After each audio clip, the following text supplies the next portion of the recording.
Hello, hello, hello. Welcome, welcome. It's LaShanda Henry here, aka Sister Sense, and today I have the pleasure of once again doing a live session with the lovely June Allen, the creator of A Yard of Greatness, so that together we can talk to you about getting ready for revenue. This is a ready for revenue checklist conversation. So I see my girl June is in the building. I'm going to see if I can get her on this dual live here. Just a request. If you can, let me turn that on. If you can request being a part of the live, I will turn you on so we can start this conversation.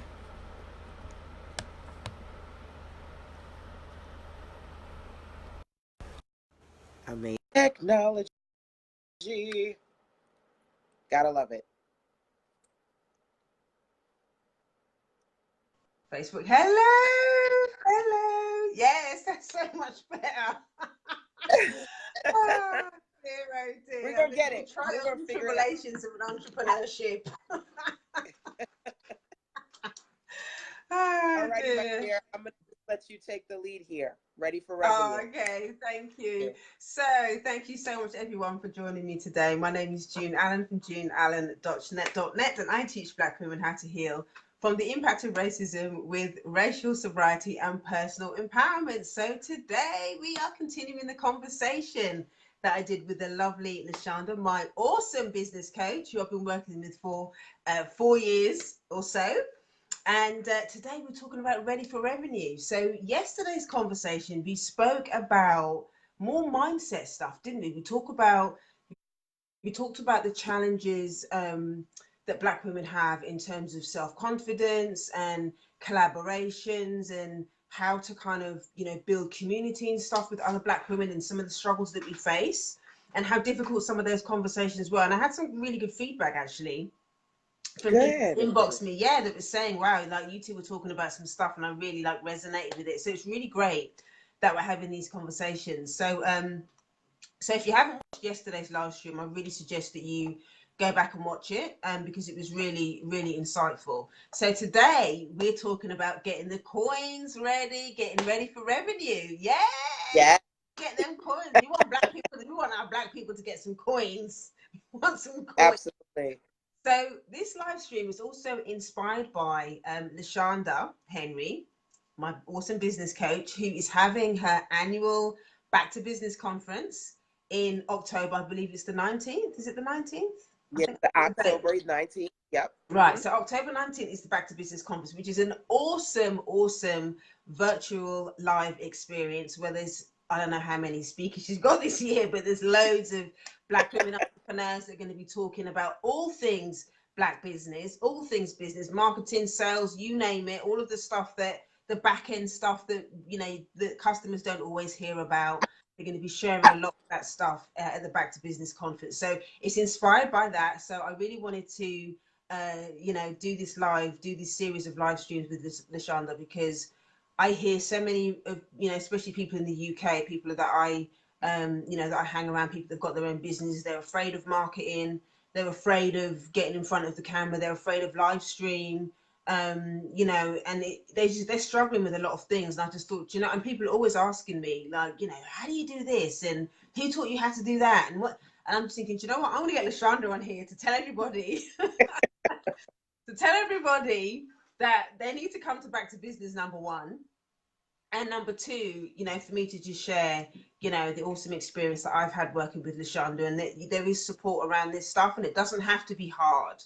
It doesn't have to be hard. Absolutely. It can be really simple. So before we dive in, we're sharing the good around Ready for Revenue checklist that we have for everybody. LaShanda, would you like to introduce yourself? Obviously, it's on your page, but obviously, it's the people that don't know you and my people that are watching as well. It'd be good to hear who you are.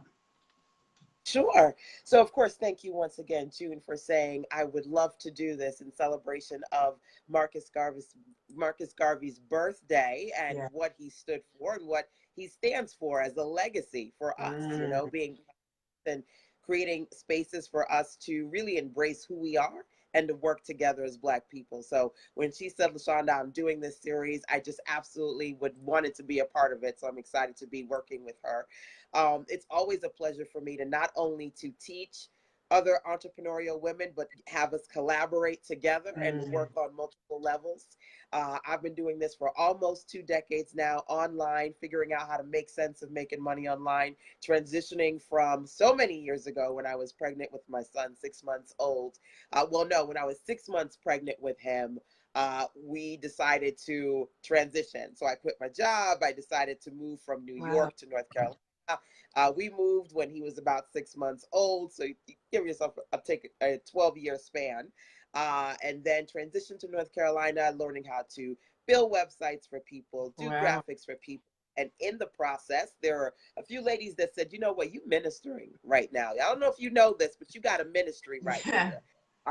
And being in a place where I transitioned from simply teaching and helping people with web business, technology, growth in that perspective, to creating a platform just for other women entrepreneurs, women of color, to come together, learn from one another, Mm. embrace the fact that what they dream they want for themselves as their business and their legacy, that it's something that they can do as a reality based on what they see me Mm. do, but Yeah. not just me, the other amazing women of color around me as well, hence the Back to Business community. I always tell people the success of your business depends upon the company that you keep. And my goal with the Back to Business experience is to make sure that everybody that I know is in good company. So that's me in a little nutshell, the web designer, infopreneur, mentor, some level minister. Yeah. Kind of when it comes to empowering, encouraging, and making sure that I can create a community for my sister girls who are excited about being entrepreneurs. Yeah, that's amazing. So if anybody is maybe whether you're a new entrepreneur or you haven't set up your business at all is yet, or maybe you've been in the business for a few years, but you've kind of been hiding from the social media and all of the other back end stuff that sometimes can be quite confusing, and you want to join us at the Back to Business conference, go to B2B.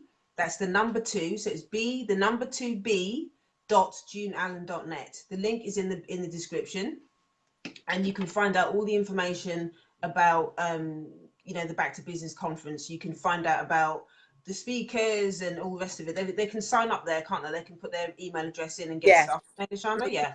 Early So registration is actually half off right now for early registration, wow. so it's the best time to register. Right. So talking about coins. We're talking about coins today. You're going to save half off. So go to the number two b.juneallen.net. Links in the description if you're interested in that. So LaShanda, let's get down to the coins. Let's get down Yes. to the coins. So today we're going to be sharing 10 ways 10 ways that you can to make sure that you're ready to receive. Obviously, we're coming up to the fourth quarter now. It's the last quarter of the year, nearly, and everybody's kind of twitching. Everybody's like, oh, okay, well, don't leave it for another couple of months like I did last year. I was like, LaShanda, I don't know if I'm ready. It's what as soon as the children get back to school, it's like it jumps on you that last quarter. It jumps on you, you know. So this is a really good opportunity to really start thinking about, okay, you know, what do you want the fourth quarter to look like? So this conversation that we're going to be having today is going to help you, those of you that are in business or thinking about setting up your business or a bit rusty on the back end stuff, to really tighten up a lot of those things so that you can be ready for revenue. So, LaShanda, do you want to jump in with the first one? Well, first thing, let me say this. Make sure, y'all, whether you're watching live or via the replay, share this out because, of course, sharing is Of caring. That's what it's all course. about. The community, right? Yeah. Being ready for revenue is being in a space where when opportunities come, you don't have to get ready because you stay ready, Yeah. right? And we need to make sure that at the end of the year, you're not in a space of regret or, or even in a space of fear when you're like, oh my God, I'm anxious. I got to get this stuff together, right? We want to make sure Yeah. that you are prepared. And I just kind of wanted to make sure those are some integral things I say first. Don't find yourself in a place where you're anxious, you're not prepared, you're not ready, you're regretful. Oh my gosh, the end of the year has come and I didn't do Yeah. dot dot dot, right? Yeah. So I want you guys to, in addition to making sure you share this out, to visualize where you want to be by the end of the year, what you want to have accomplished by the end of the year. See that girl, that person, Yeah. and so that you today can be her past, right? You can be Mm. and do everything that she needs you to do right now. Yeah. Okay. And I know that we've put together this list, and you've actually got the list in front of you. Do you? So can you Yeah. just pop the first one in Okay. there, and then I'll go off of you. Okay. So the first one is products. Understanding the client's pain points and the problem that you're solving. So this one, do you wanna dive in with that one? I've got so much to say on this one. Sure. I mean, I, the first thing that I do, and I sell physical products, digital products, services, is really sitting down and identifying who it is that I'm trying to reach and what it is Yeah. that they need. There are four types of clients that I work with. Okay. So, first thing I want you guys to do is to think about which, if any of these, are your person or persons, your target Mm. audience. Okay. So we got the DIY, those clients who are on a budget and they need to do it yourself solutions. They've got a problem they need to Yeah. fix. They want to do it on their own. They want to feel independent. They want to feel confident. What are you offering to them? That's number Yeah. one. Number two, you've got those DFY, those done for you clients who like, look, I don't have time. For real, I do not have time to do this.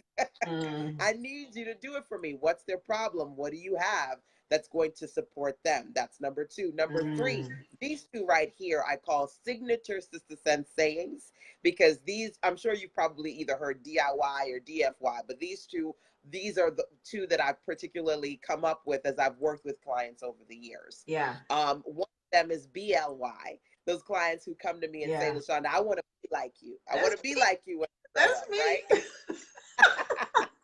I want Right? to be Whether like you're here, LaShanda. right? Whether you one of my clients here in the States or internationally, like June, clients come to me and say, look, I want to be like you. I've got a child. I have a Mm. vision. I want to transition from the 9 to 5. Can you walk me through your process Yeah. of success, right? That's the BLY. What have you done in your life? And you've got other people in your circle saying, look, I love what you've done, and I want to be able to duplicate that for myself. Mm. And the next one here, as you see my big old face in your face, as I'm trying to make sure that my phone doesn't die on me. The next one here is the DWY. DWY for me stands for done with you Okay. services. So Yeah. what I've realized in the last 2 to 3 years, there are people who they want a combination of doing it for them, but doing it with With them. that. So they Yeah. can kind of try things out, work on building their confidence, and having that hand holding piece that some Yeah. of us need. So you want to identify your customer base and the problems they have. You want to think about the kind of target audiences that you want to reach. You've got those four. Feel Mm. free to transcribe it, drop it into the comment box. DIY, DFY, BLY, DWY. Problem solving. Mm. That's what it's all about as an entrepreneur. Yeah.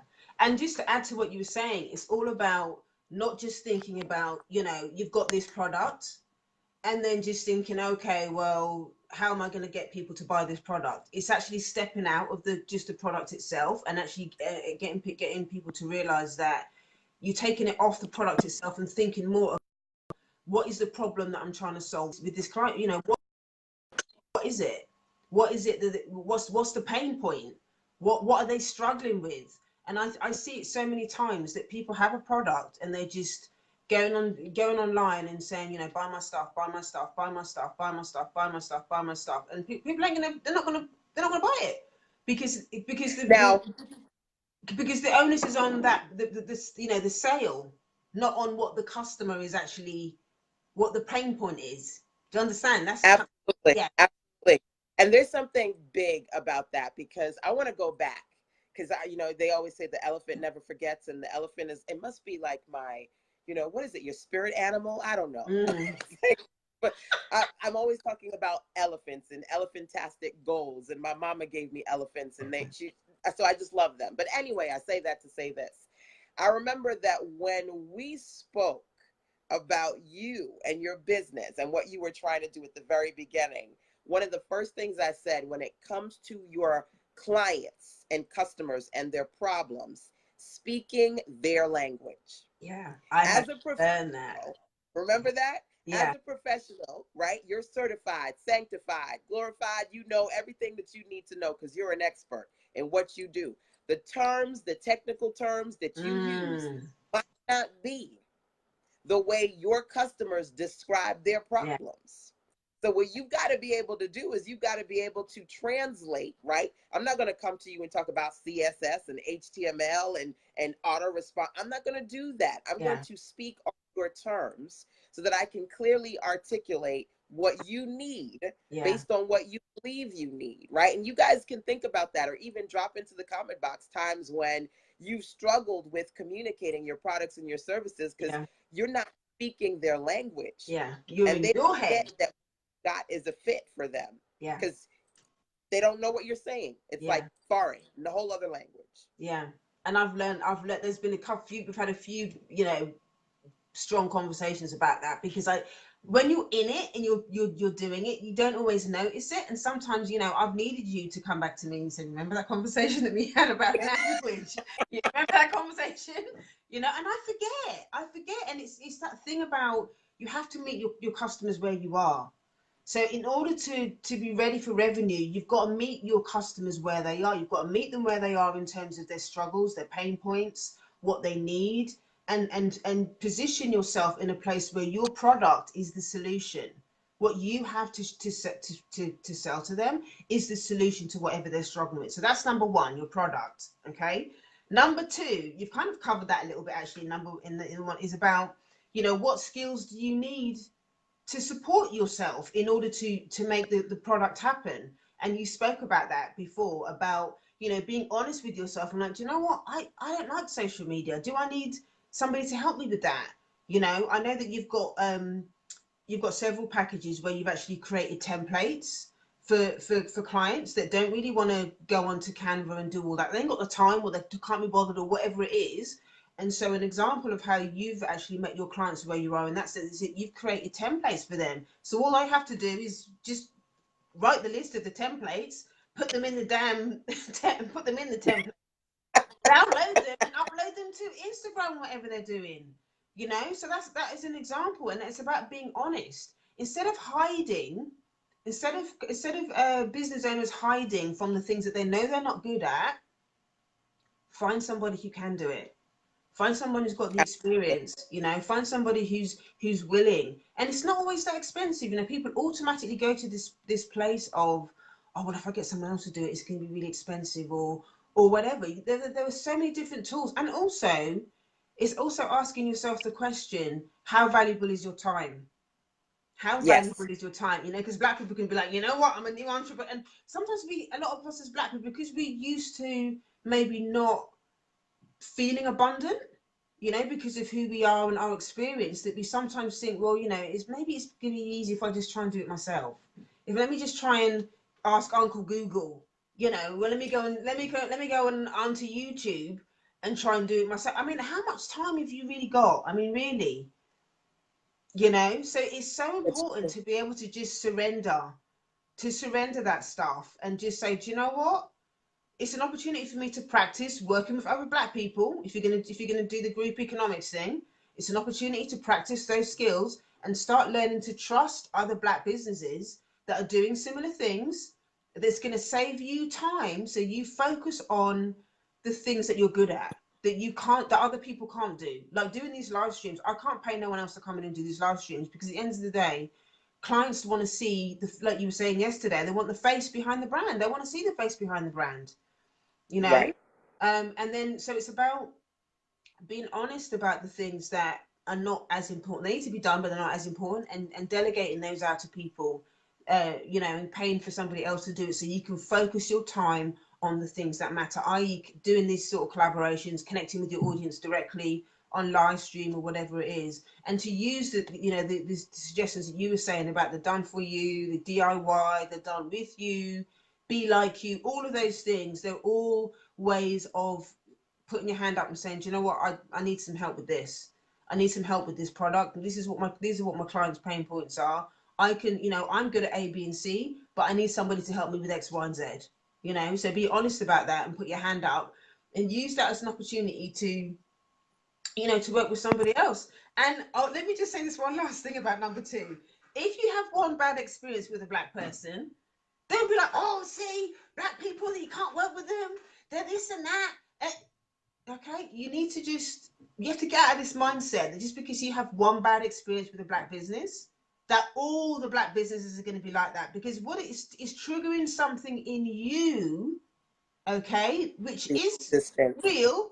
Yeah, it's real, but you have to process the feelings around that, because that's one of the difficult things when you feel let down by black people. And I feel that wound as well. If a black person lets me down, it hits me hard. It Yeah. hits me hard, because it's like, it's your people. It's your people, and you don't want to be let down by your people. So I understand that wound, but that doesn't mean to say that it's not gonna stop me working with another black business. And we have to really start to practice that, because I've seen that. You go back into your little show and you're like, oh, I don't really want to work with black people because I had this one experience. No, that's that person's business. You have to continue. If you really want to practice the group economics thing, you have to give the next person an opportunity. The only way that you learn how to trust is to trust that person until they do otherwise. You know, that's really important. I just wanted to add that, because that's something that, that I see a lot as well. And I understand it, but I think saying it out loud and just letting people, just reminding them that, it's a deep wound that we have as black people, because a lot of us have got wounds around other black people that have hurt us, maybe in the past or in relationships or in our families or whatever it is. So that when we're in business working with other black people, that wound can get triggered, when we're working with other black people. So it's important to be mindful of that stuff, and to not let it stop you from working with other black people in a way that's going to empower us as a community, and empower you, and whatever you're doing in your business. I don't know if you've got anything else to add to that one, LaShanda, but yeah, I had to get that last little bit in. No, I just think, just to kind of recap so we can go into the next one. In number one, identifying the pain points when it comes to producing products and making sure that you're clear about your target audiences. Who do you want to reach when it comes to being ready for revenue? Who are you trying to create products and Yeah. services for? Whether it be those DIY, DFY, BLY, or DWY target audiences, number one. And number two is doing so eloquently put, making sure that you're clear about where you need support, right? Where Yeah. you need help. One of my favorite quotes is ASK, get your ask in gear. So you want to Yeah. get clear about what you need, where you need support, what aspects of technology or your business productivity that you need somebody to help you work with those things, right? So that you can basically be your best, right? While Yeah. they do the best to supplement you and support you in those areas where you need that additional, right? That additional work Exactly. and support. So Exactly. I think you did it well. With number two, we can dig into number three. Great. Before I jump into number three, though, I just wanted to just do a quick reset, 'cause I've seen quite a few new people have just jumped on. So for those of you that have just joined that don't know me, my name is June Allen from juneallen.net, and I teach Black women how to heal from the impact of racism with racial sobriety and personal empowerment. So today, I have jumped onto LaShanda's page, and LaShanda and I are doing a huge checklist for Black women entrepreneurs to learn how to be ready for revenue. And it's inspired by LaShanda's Back to Business Conference, which is happening on October 19th, a virtual online experience for Black women entrepreneurs to learn about all things business. And so if you're a sister girl and you're interested in getting your back end, your front end, whatever it is, all of the little nuances that you need to do to make your business run smoothly and be ready for revenue, if you click the link in the bio, go to the number two, b.juneallen.net. That's B2B, that's the number two. So it's B, number two, b.juneallen.net. Okay, so now let me get into number three. So number three is you need a plan of action. Okay, we don't want any spaghetti marketing going on in here. No. Do you know what spaghetti Yes, I marketing always is? Do talk you about want to that take that spaghetti one? market. Yeah, you want to make sure that you're not just kind of throwing randomness on the wall to see what sticks. You need a POA, plan of action. You need a strategy, right? Step Yeah. one, step two, step three. So First of all, you need to identify where it is that you are right now versus where you want to be, right? I have something about the 7 phases of success, right? Where are you right now? Are you in the idea phase, the creation phase? Are you in the phase where you're marketing? Are you in the phase where you're doing customer support, right? What phase are you in this process? That's a good place for you to start. And when you identify what phase you're in, then you focus on the plan of actions for that. So when I was in the Mm, beginning of my business and I didn't know what kind of business I wanted to do, I was in the idea phase, sitting in Barnes and Nobles, reading books. The next step from that was to identify a particular product and start the creation process, right? mm. That was the plan of action. Now, we've got June. She's got an amazing event coming up in Ghana very, very, very soon, right? Super, Yeah, super proud November. of her. And you go, okay, this is my thing. This is what I'm going to do. This is who I'm going to partner with. This is the plan. This is where we're going to go. So we have to get that Mm, done. We have to get the actual retreat done.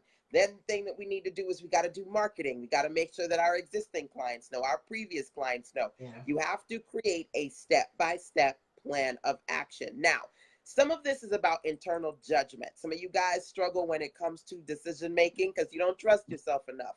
And Yeah. we need to know but at the end of the day, this is our baby. This is our business. Trust your judgment. Where do you feel you need to go next? Yeah. Right? Trust that internal clock. And then, God willing, you've got an accountability partner or somebody like myself or June who can support you in some capacity to take a look at what you're doing, provide you with some recommendations. My hubby is my in house Dr. Phil.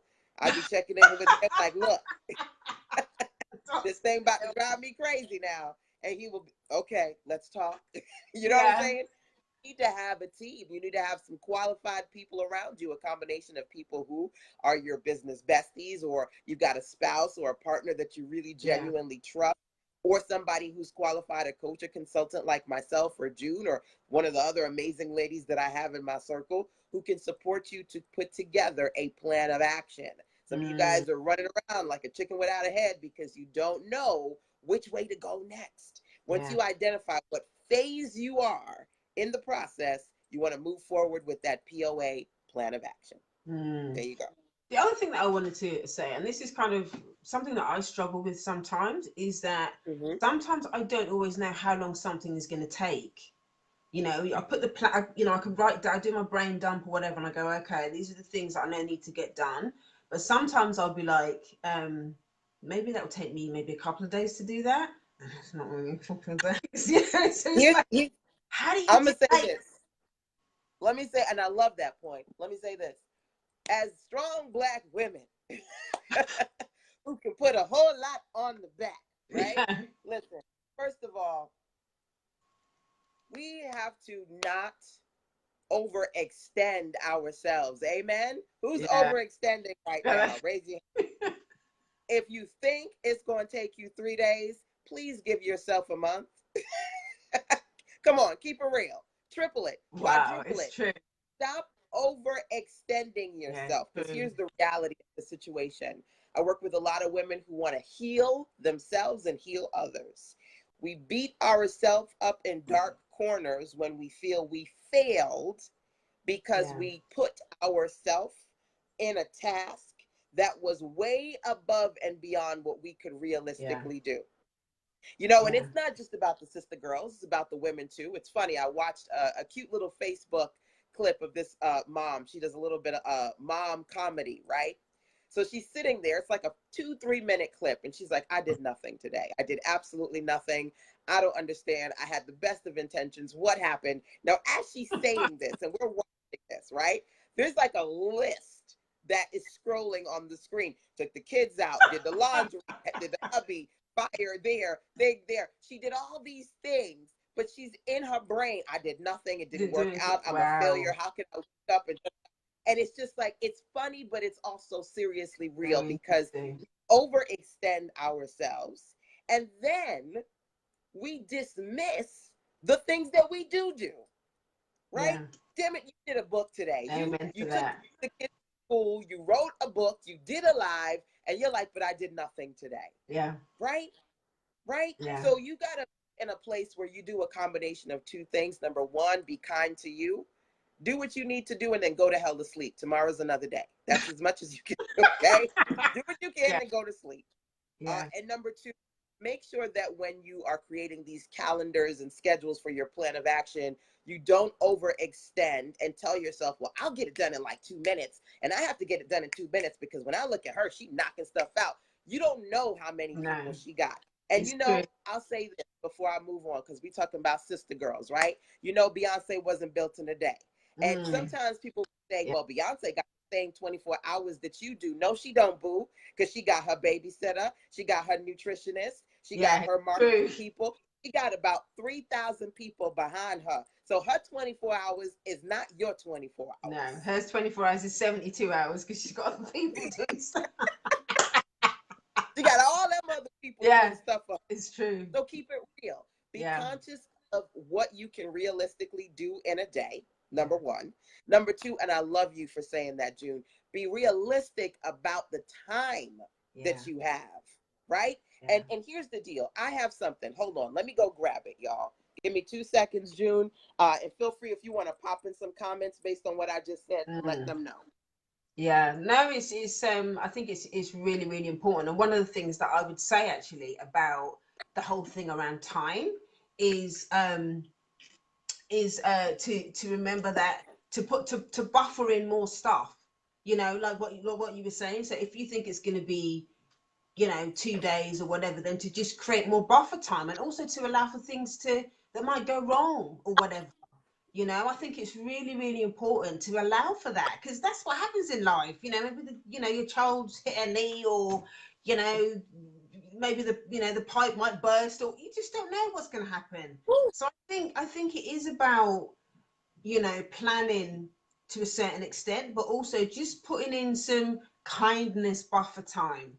So, and this is something that I do talk about actually in the course that I'm doing with some mentees at the moment. It's called Self Love Rehab, and I do a specific module around you know taking responsibility for your relationship with time. Time is not an external thing. You are time. You're not powerless over time. Time is you. But it's just that we think, oh, let me just grab another 10 minutes from some. It's because we haven't planned it. That's because it's true. It's Exactly. because we haven't planned it. We haven't owned it. Like, this is your relationship with time, and what you do is you carve up. You're supposed to carve up that time, just like you would do with your money. £5 here, £10 there. That's for the light bill. That's for the gas bill. You have to have the same mentality when it comes to time. But we just roll out of bed, and sometimes if I'm having a whatever day, I'll roll out of bed, get in the shower or whatever, stand in front of the computer and go, okay, what's on my list of screaming the loudest? What is screaming the loudest? What do I, and I don't want to, it's not always like that, but those days are so much more stressful than when I give myself, 10 minutes. Like I watched the live stream that you did the other day actually about, what was it? The window, the four boxes. Oh, what was it called? The The Eisenhower Matrix. Eisenhower. Yes, the Yeah. Eisenhower Matrix. And when I have days like that, when I just I'll do my knockout list, as you call it, and I write down, okay, what's important and urgent, what's important but not urgent, what can I delegate. When I have those days and I go, okay, I'm going to give myself 2 hours to do that, an hour to do that, an hour to do that, it's just peace. It's Yes. just so much more peaceful. So having a plan with buffer is so much more of a loving way to approach it, and you probably find that you're going to have a much better product, a much better end result, and a much more success around whatever you're promoting or whatever you're doing, because the energy behind it is not coming from a place of fear. It's coming from a place of assurance that, okay, I know what's happening with this product. I know what's happening. I know what my customers want. I know what they need. I know what the resistance is. I know my product is going to help them. So Absolutely. planning all of that out, it just makes such a big difference. So what you got in that box? What you going to share? I'm a bit nosy now. What's in You it? know, it's important, when we talk about ready for revenue. I said to you, number one, make sure that you visualize where you want to be in the future. You got to do what you need for that girl. So me in the future, she's ready for Black Friday, Cyber Monday. She's got the products to sell. But to Already? be, Wow. she got to have the products today. You know what I'm saying? Yeah. You can't be like, it's Black Friday, it's Cyber Monday. What do I sell today? You got to be ready for revenue. You got to be prepared. Who's ready for the holiday season? Yes or no? Yes or no? If you're ready for the holiday season, I'm brainstorming. I'm not ready. I'm brainstorming. Right? You're in the brainstorm, but you got to get there, right? Yeah. So I've got quite a few products that I have done, that I have completed. I'm supposed to do an unboxing later, but I'll do a mini unboxing for you guys. Like some of my new Sister Sense notebooks. This Oh, boss. wow, that's so How cute. cute is that? And then I've got, let's see, one here. Genius at Work. Come on now. You got to be a genius at work, right? Now, this is not the one that I wanted to share with you guys. I've got several books that I'm releasing. This one right here, the 3-hour workday routine. Okay. This is Wow. 30 marketing secrets. This is how to maximize your money magic. You can see I'm all about my colors. Yes. Right. I will unbox these later. But this is the bad boy I want to talk about. You see the clock? We're talking about plans. Yeah. You have got to carve out time blocks for yourself. Okay. Yeah. And the 3-hour workday routine is about carving out 3-hour time blocks for yourself.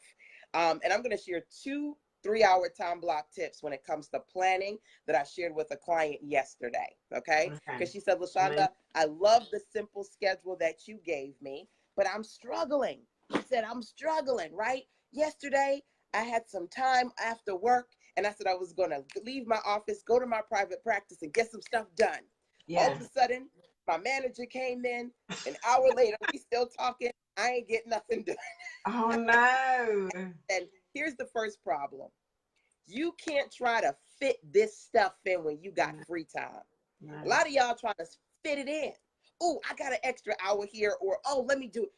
You do random effort, you get random results. Yeah. Random effort equals random results. Y'all who beating yourself up because you don't got time and how come I tried to fit it in and it didn't work out?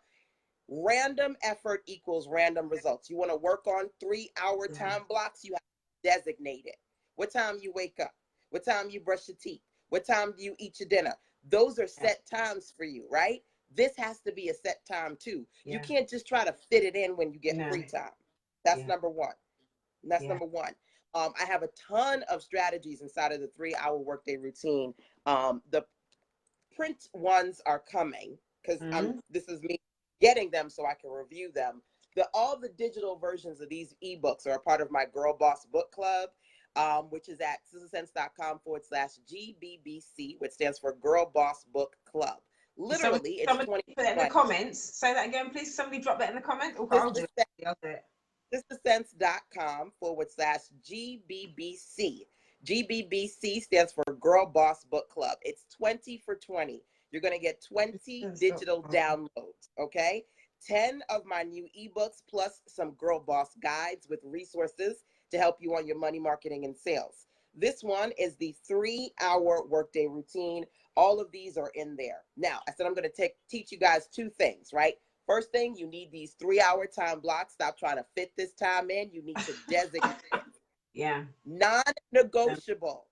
Don't call me unless the house is on fire. Don't bother me. I'm about my business. Leave 100%. Me the hell alone.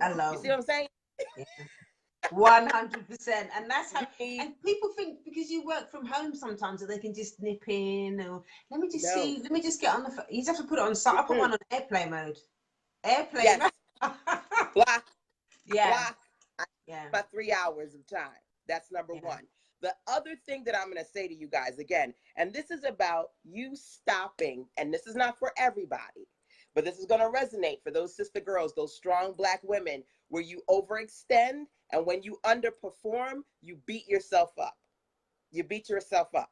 You got to be kind to, we as sisters, we got to be kind to ourselves. We can't take on so much because we've been told that it's okay. We can do 15 things and bear 15 babies, and it's okay. We're human. We're not superhuman. We do have superpowers, but we are not superhuman, Human. right? Your Yeah. superpowers, their gifts, your talents that are just amazing.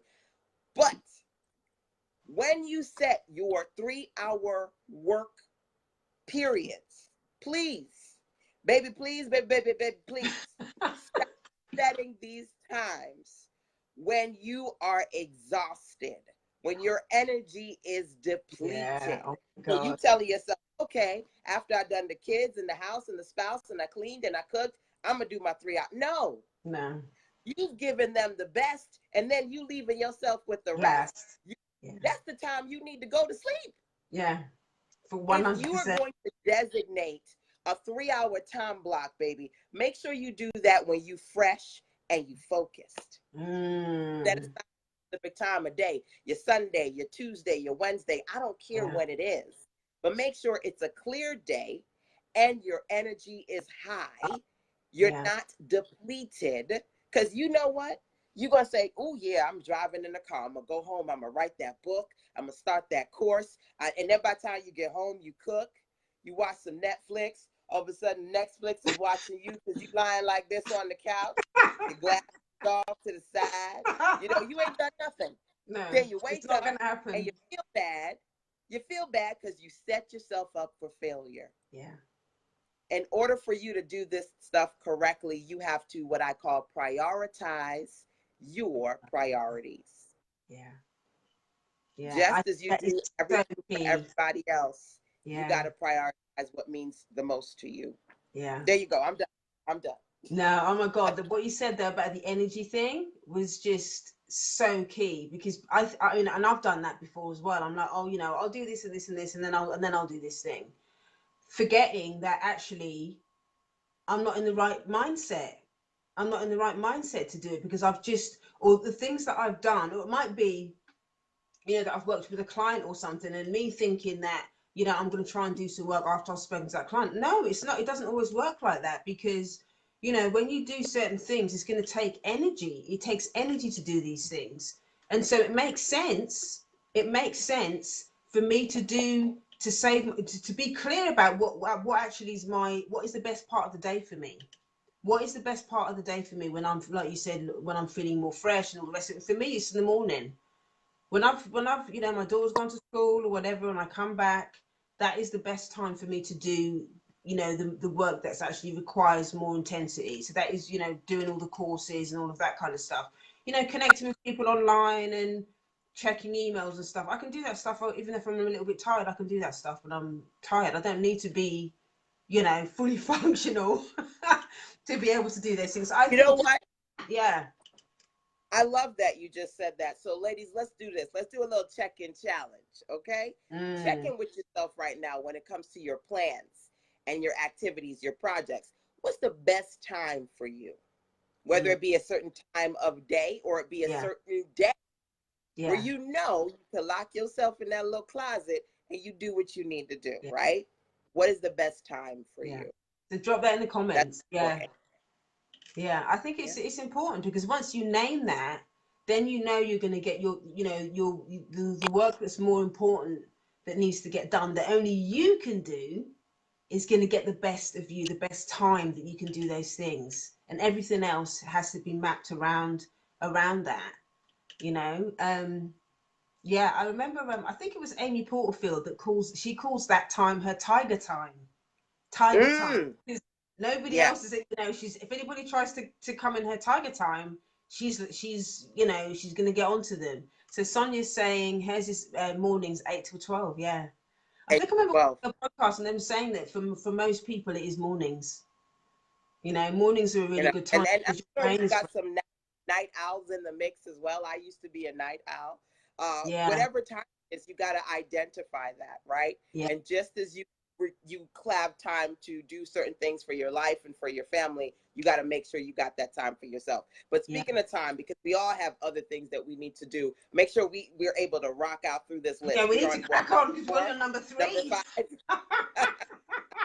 Right, so let's go on to number four. So number four, automation. Automation.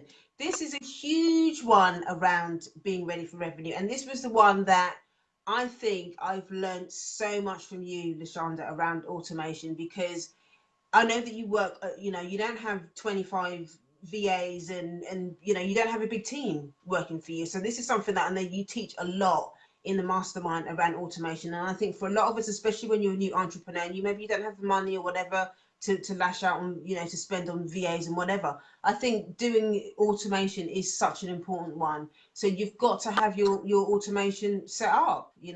If you want more details about what type of email systems to use, and what type of what should we call it, tools to use to schedule out your social media and all that kind of stuff. If you go to actually, this is a different one. Actually, you go to heal.juneallen.net, you can actually download a list of my business tools. And there's loads of information there about the type, all the stuff that I use. But yeah, LaShanda talks a lot about automation and stuff like that as well, because at the end of the day, you've got to also put your hand up and say that you can't do everything. And automation is really great because obviously you can write up your emails in advance and all of that kind of stuff, and then you just schedule them to go out as soon as somebody puts in their email address to get a free PDF or whatever it is. They get that stuff automatically, and you haven't got to manually do it. It's impossible for you to do all of it. So having your back end automations already set up means or even with the not just with when you're giving out free stuff, but when people have paid for things, like you've got to have payment processors, especially when you're selling digital products, that are just going to send the product out to the client once they've already paid for it, because nobody wants to be hunting around for the PDF or whatever for the product once they've paid for it. Clients want to know, okay, well, if I check my email, is it going to be in there, or am I going to have to be chasing people up? And you can't do that stuff manually. The automation is there to save you time, and that is going to also improve your customer experience, not just the product, but you can follow up. You can put the client through a funnel that's going to say to them, okay, well, on this day they get the actual product itself. Maybe you set up and you put them through another funnel, maybe in 5 days time, to say, how was the product? Sometimes I forget that I've done these emails, and they'll email me back and go, oh yeah, no, it was really good. And I'm like, I remember that I set up an email to ask them how the product is, how they're getting on, but I think it's good because it just means that the customer experience is so different. It's not, I think an important part of automation, I think one of the key things about automation is that it's important not to just focus on the product itself. You've got to focus on the customer experience. So yes, they've bought a product, but then what happens? It's not just about also the lead up to the thing. What happens afterwards? Yes, they've bought the product, Right. but what Right. happens afterwards?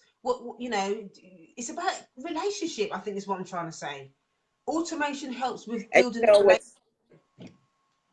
Yeah. what's interesting about that, I feel like a proud mama moment, because you're being in a space where he goes, okay, I forgot. I love what you said. I forgot that I sent out that message, right? Because it's become so natural, right? Yeah. June and I have been working together for like 4 years now. And, when you can go from a place where you were like, oh my God, what do I need to do here? What products do I need to put together? What sequences to, and now it's like, I Now love I'm that. I'm, I I'm love sitting here with it, right? you, empowering other people to do it. Get your email stuff together. Right. Get your email life together so you Yeah. automate it, right? Yeah. So when we have this conversation, first and foremost, I want to be able to identify that before you can do automation, you have to sit down with yourself and identify what needs to be automated. Yeah. Okay, that's number one. So June is talking about a few things with respect to the onboarding process, whether it be onboarding new people to your email list so they're getting content from you, or Mm. when somebody purchases a product from you, they're getting information from you initially, Yeah. right? So for example, for those of you who go over to b2b.juneallen.net and you early register, because right now early registration is half off for back to business. And this Mm. year the topic is ready for revenue. Every year I Yeah. have anywhere between 10 to 20 amazing speakers like myself, like June, who can talk to you on multiple levels about building your business and yourself, because we got to do the Mm. internal and the external, right? So in that space, when you sign up for Back to Business, there is information you immediately Yeah. get, right? Yeah. Get information about how to get the live, how to get the replays, how to even listen to previous sessions from Back to Yeah. Business, what's coming up next. It's all automated. So what you want to do Mm-hmm. is you want to identify for yourself, what are pieces of your business, number one, that you feel like, whoo, I am overworked. I had a client yesterday on a clarity call. We were talking about her business. She's a Reiki professional. She's a healer. And she said, come on, LaShanda, you know I'm getting old. And sometimes I get tired being up on my feet all the time. Right? I need some stuff I could do without being on my feet all the time. Yeah. So you need to identify where you feel like you want to alleviate some stress, where you feel like you're overworking yourself, where you feel Yeah. like you have to manually do things and you wish there was just an easier way to get that done. Make Yeah. that list. That's number one. Number two, you got to make a list of those things that you already know you want to do through automation. You just haven't done it yet, right? Yeah. I need this lead magnet put on automation, right? Those things need to be in that process. And then number three, I'm going to call on one of my clients, Miss Maya. You don't know what you don't know. The reality is Yeah. that once you hit number three, there are things that need to be automated that you Yeah. honestly just don't know. Okay. So that's when you need somebody else to be able to take a good look at your stuff, like somebody like me, a clarity session, to be able to say, this right here, they can be automated. For you to Yeah. go, ooh, really? Yes, girl, Yeah. it can. Yeah. So you start the process with what you do know that you need to automate, Yeah. what you do know you want to automate, but you haven't done it yet, right? And then you grow with qualified professionals who can assess Yeah. where you are and identify some other places that can make things a little bit easy for you. Yeah. And this is the reason why Back to Business is so important, because, like Chanda was saying about the 15 to 20 speakers or whatever, they're all talking about different things. And you don't know a lot of this stuff until you hear it.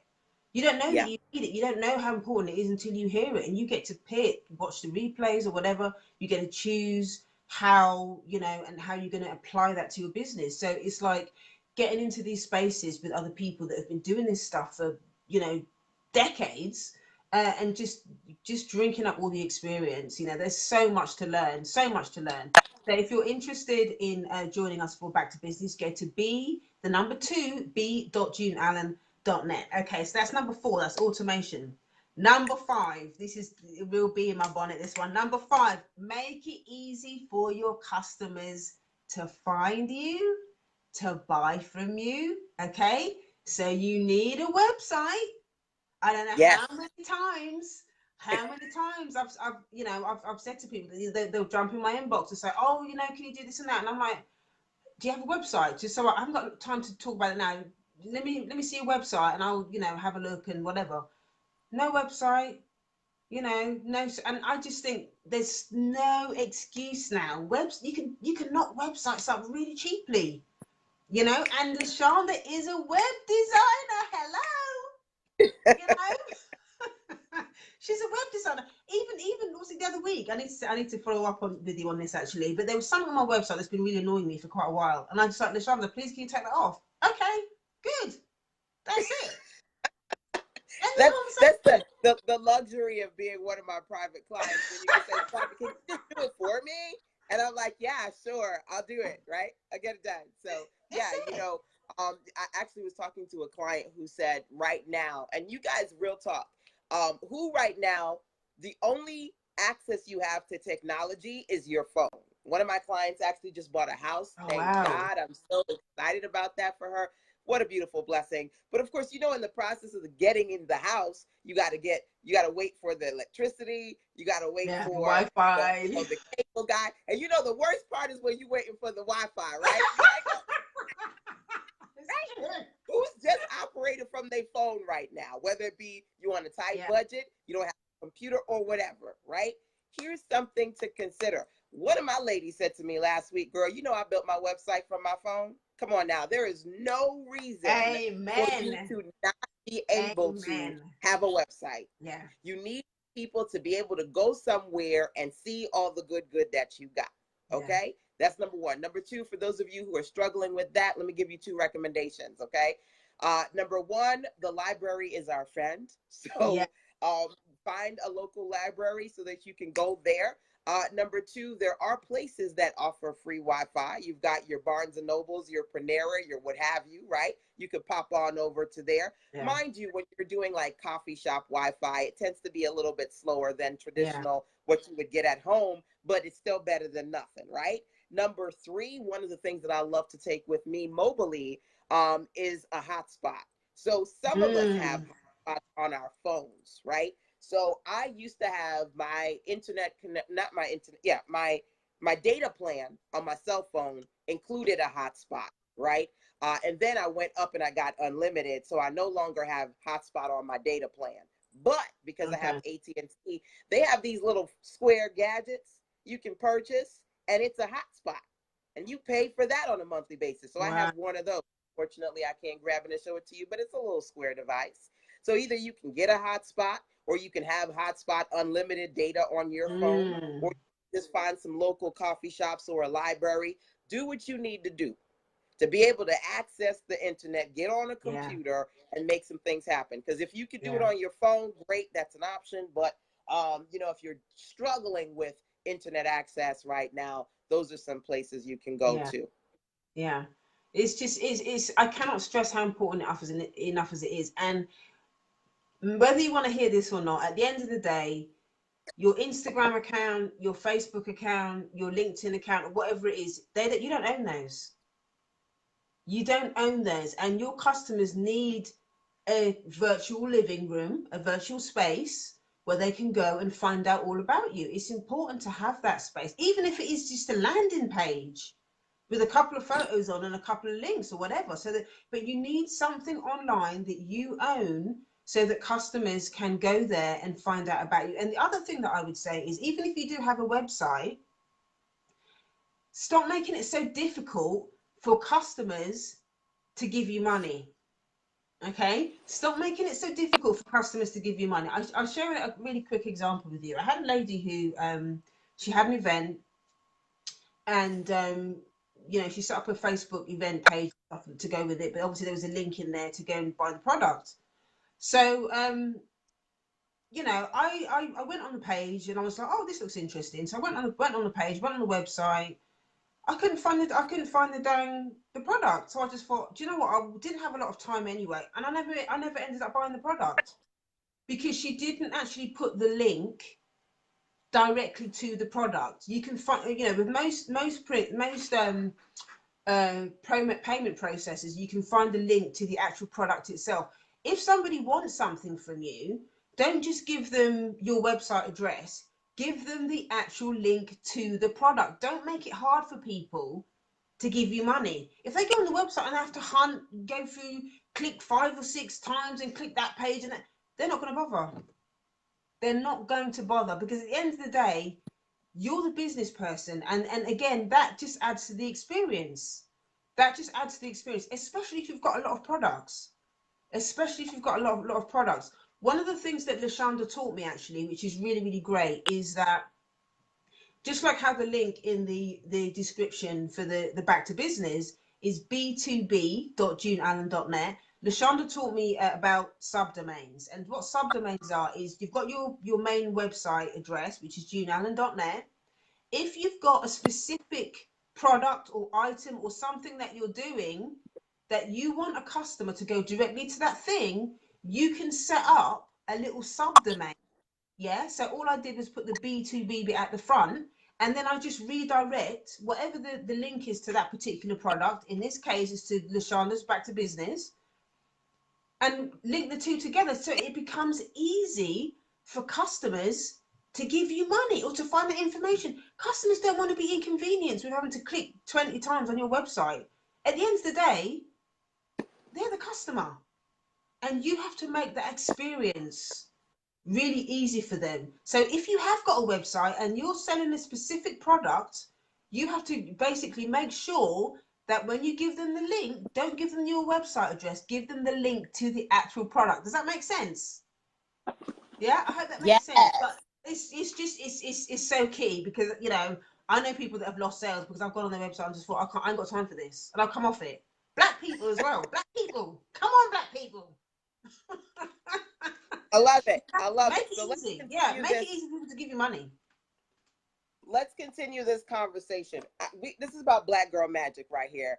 Yeah. And back to business. When I do back to business, I showcase other experts, other sister girls, other speakers, right? Like Yeah. June, she's so amazing. She's one of my clients. I've been working with her for 4 years. She's also one of the speakers of Back to Business. Every single year, I'm like, June, come on, Yes. good, right? So let's talk about making it easy. Number one, and this is not just about us sitting here and talking. Hopefully, you guys are writing some of this stuff down. Number one, we shared so Mm. far about 4 or 5 things from the Ready for Revenue checklist that I'm sharing here with Yeah. you, and June and myself were sharing. Thank you for the hearts, Michelle. Come on, tap on them hearts and them love. Feel free to share this out because sharing is caring, right? That's what it's about. I'm about to share some sister girl magic, good with you right here. When it comes to making it easy for people to find you, right? Do you have a website? We're giving you a little checklist, right? When it comes for making it easy for people to find you, are you using short links? We're giving you a checklist, right? Mm. b2b.juneallen.net. That's going to take you over to Back to Business. Are you using subdomains, short links, or Yeah. affiliate links? That's number two. Number three, making it easy for people to find you. You talked about social media and integrating your social page with your website, right? So here are 2 amazing products from Sister Girls. This right here, these are notebooks from Dinah Smiles. Davia Adoy, one of the amazing entrepreneurial ladies in my circle, fellow New York Oh, girl. I love her Love stuff. her I love her notebooks. stuff. Our It's website so is cute. Dinah Smiles. As a matter of fact, one of the ladies in my circle yesterday, she said, I need somebody to make, she said, girl, I had this picture made on Fiverr. I can't do nothing with this. She said, I need you to do a graphic for me because I do graphics design. I said, sweetie, I do graphics and illustrations, but I only do my illustrations. So I Yeah. need you to go to Davia because she does illustrations for It's customers. so She good, could so draw gorgeous. something for you. We're talking about Black women, Black businesses. We need to support each other, Yeah. okay? We need to buy each other's stuff and we need to tell each other about where to go to support each other and use their services, okay? Yeah. So I said, go to Davia. She's an illustrator. She just posted on her Instagram, as you talk about social media, a beautiful coloring book that she created for a hair care company. Okay. Okay. So she has her own products, but as a service, this is, remember I said to you guys, as Black women, okay, we are not superhuman, but we have superpowers. Superpowers. Drop your Yeah. superpower into the comment box. One of her superpowers is this right here. She It's can so cute. create some amazing Yeah. product. She can It's draw. really I cute. can draw, but not like this girl right here. Not, Yeah. no, It's so that cute. ain't my. So number one, how I ended up getting these, and I wanted to show you another product for her. She has the Forever First Lady Obama book. I don't know where I put it Oh, right now, wow. but I bought them because she'll post on her Instagram, here's what I'm selling right now. Okay. Make it easy for people to find you. Yeah. Where are your customers? Her folks are on Instagram. Right now, I'm on Mm. Facebook. Are your Yeah. folks on Pinterest? Are your people on LinkedIn? Yeah. Where are your customers? I have a training. It's called How to Help Customers Find You. I think it's Yeah. about 2 hours. The key thing that I say in there is you got to be where your people are. So we talked about having a website, having short links. I'm about to get Where the are your connection plate. people? I'm about to get the Come on. connection plate. You was on For Instagram. I real. was on Instagram. Take my money. Take it. Take Yeah. it all. Okay. Here's another one. Another business I absolutely love. This is the Izzy and Liv Brown Sugar Box by Oh, I Miss remember you did Nicole. that. Yeah, I love She went those. from, and she shared her startup story. Y'all need to share your story, man. Come on now. She Yeah. shared her story, how she went from struggle to success. This woman is now making $1 million success level with That the is Izzy amazing. and Liv. Listen, if y'all want, okay, we talking about all things Black girls, so I can lean in and get real, okay? So mama's always buying stuff for the son, taking care of the house, making sure my hubby good. You know, I'm doing that. I said, I want something for me. And a year or two ago, I kept seeing this come up on my stream and Yeah. all this melanin magic. And I was like, ooh, I can't buy that. I got to take care. How many of you take care of everybody else but you? Come on now. I was like, bro, I want this damn box. Yeah. Yeah. I want to For give real. me some good melanin magic every month. Izzy and Liv is a subscription box. If you guys want to get a credit, I think it's a $5 credit. Write this down. Sistersense.com/BSB. BSB. BSB stands for brown sugar box because that's what this is, Yeah. right? I see Erica goes, me, Me. right? This is, if you ready to self-care, you working so hard for everybody else, they give some cute stuff like every month. Every month. You can get a $5 credit from your girl. Go to sistersense.com/brown sugar box. Okay? So every box is themed. This box is on cooking. Who loves to cook? Oh So it has wow. They've got they always sequins. have when you sign up to Brown Sugar Box, okay, they ask you for your size. So every month they send you a t-shirt. Every month, this one is a world full of snacks and soul food, okay? So you Do get they your do t-shirt international? every month. This box is themed on cooking, so I got some plates and I got the Oh my God. I'm a color girl, so come on now. I love these. I love Those these. are great. You know how you used to laugh at your mama because she had things that she would buy but wouldn't use? Because this is one of those things. I'm Yeah. trying to use it. I don't want to get messed up. That's amazing. They're so cute. Do they ship international? I don't know. I have Oh to my ask goodness. them. Oh, you're gonna have to find out. Every box has a magazine. I already done took my magazine out of this box.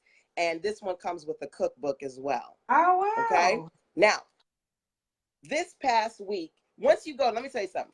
Once you go to sistersens.com/BSB, because that's going to give you a credit, you can take a look at the brown sugar box.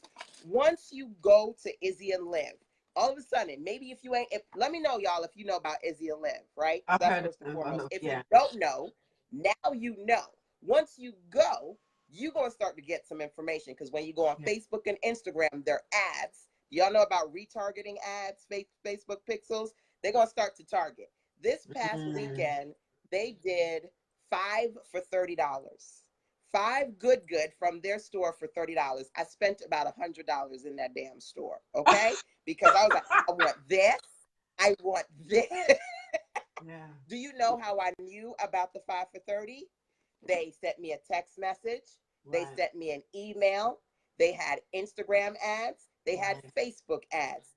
You're not listening to me. Yeah. Be where your They are. customers Yeah. are. Yeah. I was talking to a customer yesterday, one of my clients, because on Wednesdays I do clarity calls, okay? And she said, "Ooh, LaShanda, this is what I want to do now." And I said, "Ooh, okay, girl, let's talk about it. Let's work it out." So we worked it out. And I said, "But hold on, boo. What happened to that product that you finished last month?" She said, "Yeah, I know." I said, "No, you don't know. What happened to marketing that product?" "Well, you know." "No, It's true. no." I That's know why you what's need coming. me, okay? Let me tell you something. I talk about the feel good versus the real good. Okay, some of y'all need to lean in right now. Yeah. A lot of us, I know this because one. we sister girls, we've gone through a lot of things. We want to create people to help people, right? We want to create things to help people. Yeah. The creation process feels good. When people love our stuff, it feels good. Raise your hand if marketing don't feel good. Raise your hand if Like selling it now. don't feel good, right? Well, see, Jewel ain't I raising like her it hand now. because we have where she's good with that now, right? It wasn't But always if you like in that a though. place Let's be where that honest. wasn't always, No, right? no. But if you are in a place where that doesn't feel good, Yeah, let's check yourself. Let's it's check in true. challenge. Number 2, are you constantly but not proactively selling? Selling. Yeah. If you want to be ready for revenue, boo, you got to ask yourself, is 90% of your time creating? You sell a little bit and then you go on to create Go with something next new. thing. Yeah, it's true. I just It's showed you avoidance. India Lives Amazing. Yeah. They are doing Facebook targeting, Instagram ads, Facebook ads, text messaging, email marketing. They did a pop-up in Atlanta. They were at Essence Fest. They're at different events, local. You need a list. By the way, hold on, because y'all ain't hearing me. I said to you guys, I've been working on several books over the summer, right? One of these books is called 13 Marketing Secrets. Okay. 13 Marketing, okay? One of them is called Get On, okay? Get On is about 3 things. You need to get on tour, you Oh need to get wow. on the shelf, Hold on, come on Wow. now. Why can't I get on it? Get on it, okay? You need to get on the stage. Write this down, y'all. You need to get on tour, and you need to get on some bookshelves and some Stage tour. store shelves and things like Wow. that. This is not just about creating, because Yeah. trust and believe, I had so much fun creating these notebooks. And for those of you who come out to my weekend workshop in October, I'm going to show you how to create notebooks and how to create your own quick, I call these quick books that you can create in literally 3 hours to up to 3 days. Some of y'all need to start knocking out some books. Taking you too long to write your content. But here's the reality of the situation. Content creation feels good. Having people get the product feels good. Now, some of that real good is when you get the money in your bank account. Yeah. You want to be ready for revenue, which means you have to market more. Yeah. Do the thing in between. Some of you guys are not marketing. Yeah. You're not marketing enough. Yeah.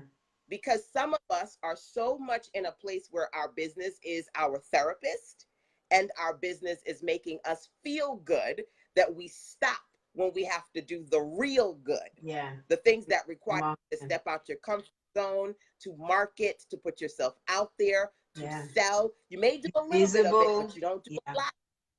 Yeah. You don't do enough of it because it stops feeling good. So you Eric revert is back saying to that feel good. Eric is saying I need you to stop calling me out like this. I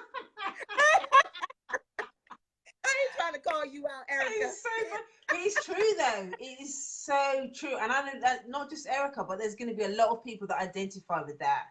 That just keep creating stuff, keep creating stuff because they're afraid to do to do the marketing bit because it requires you to be visible.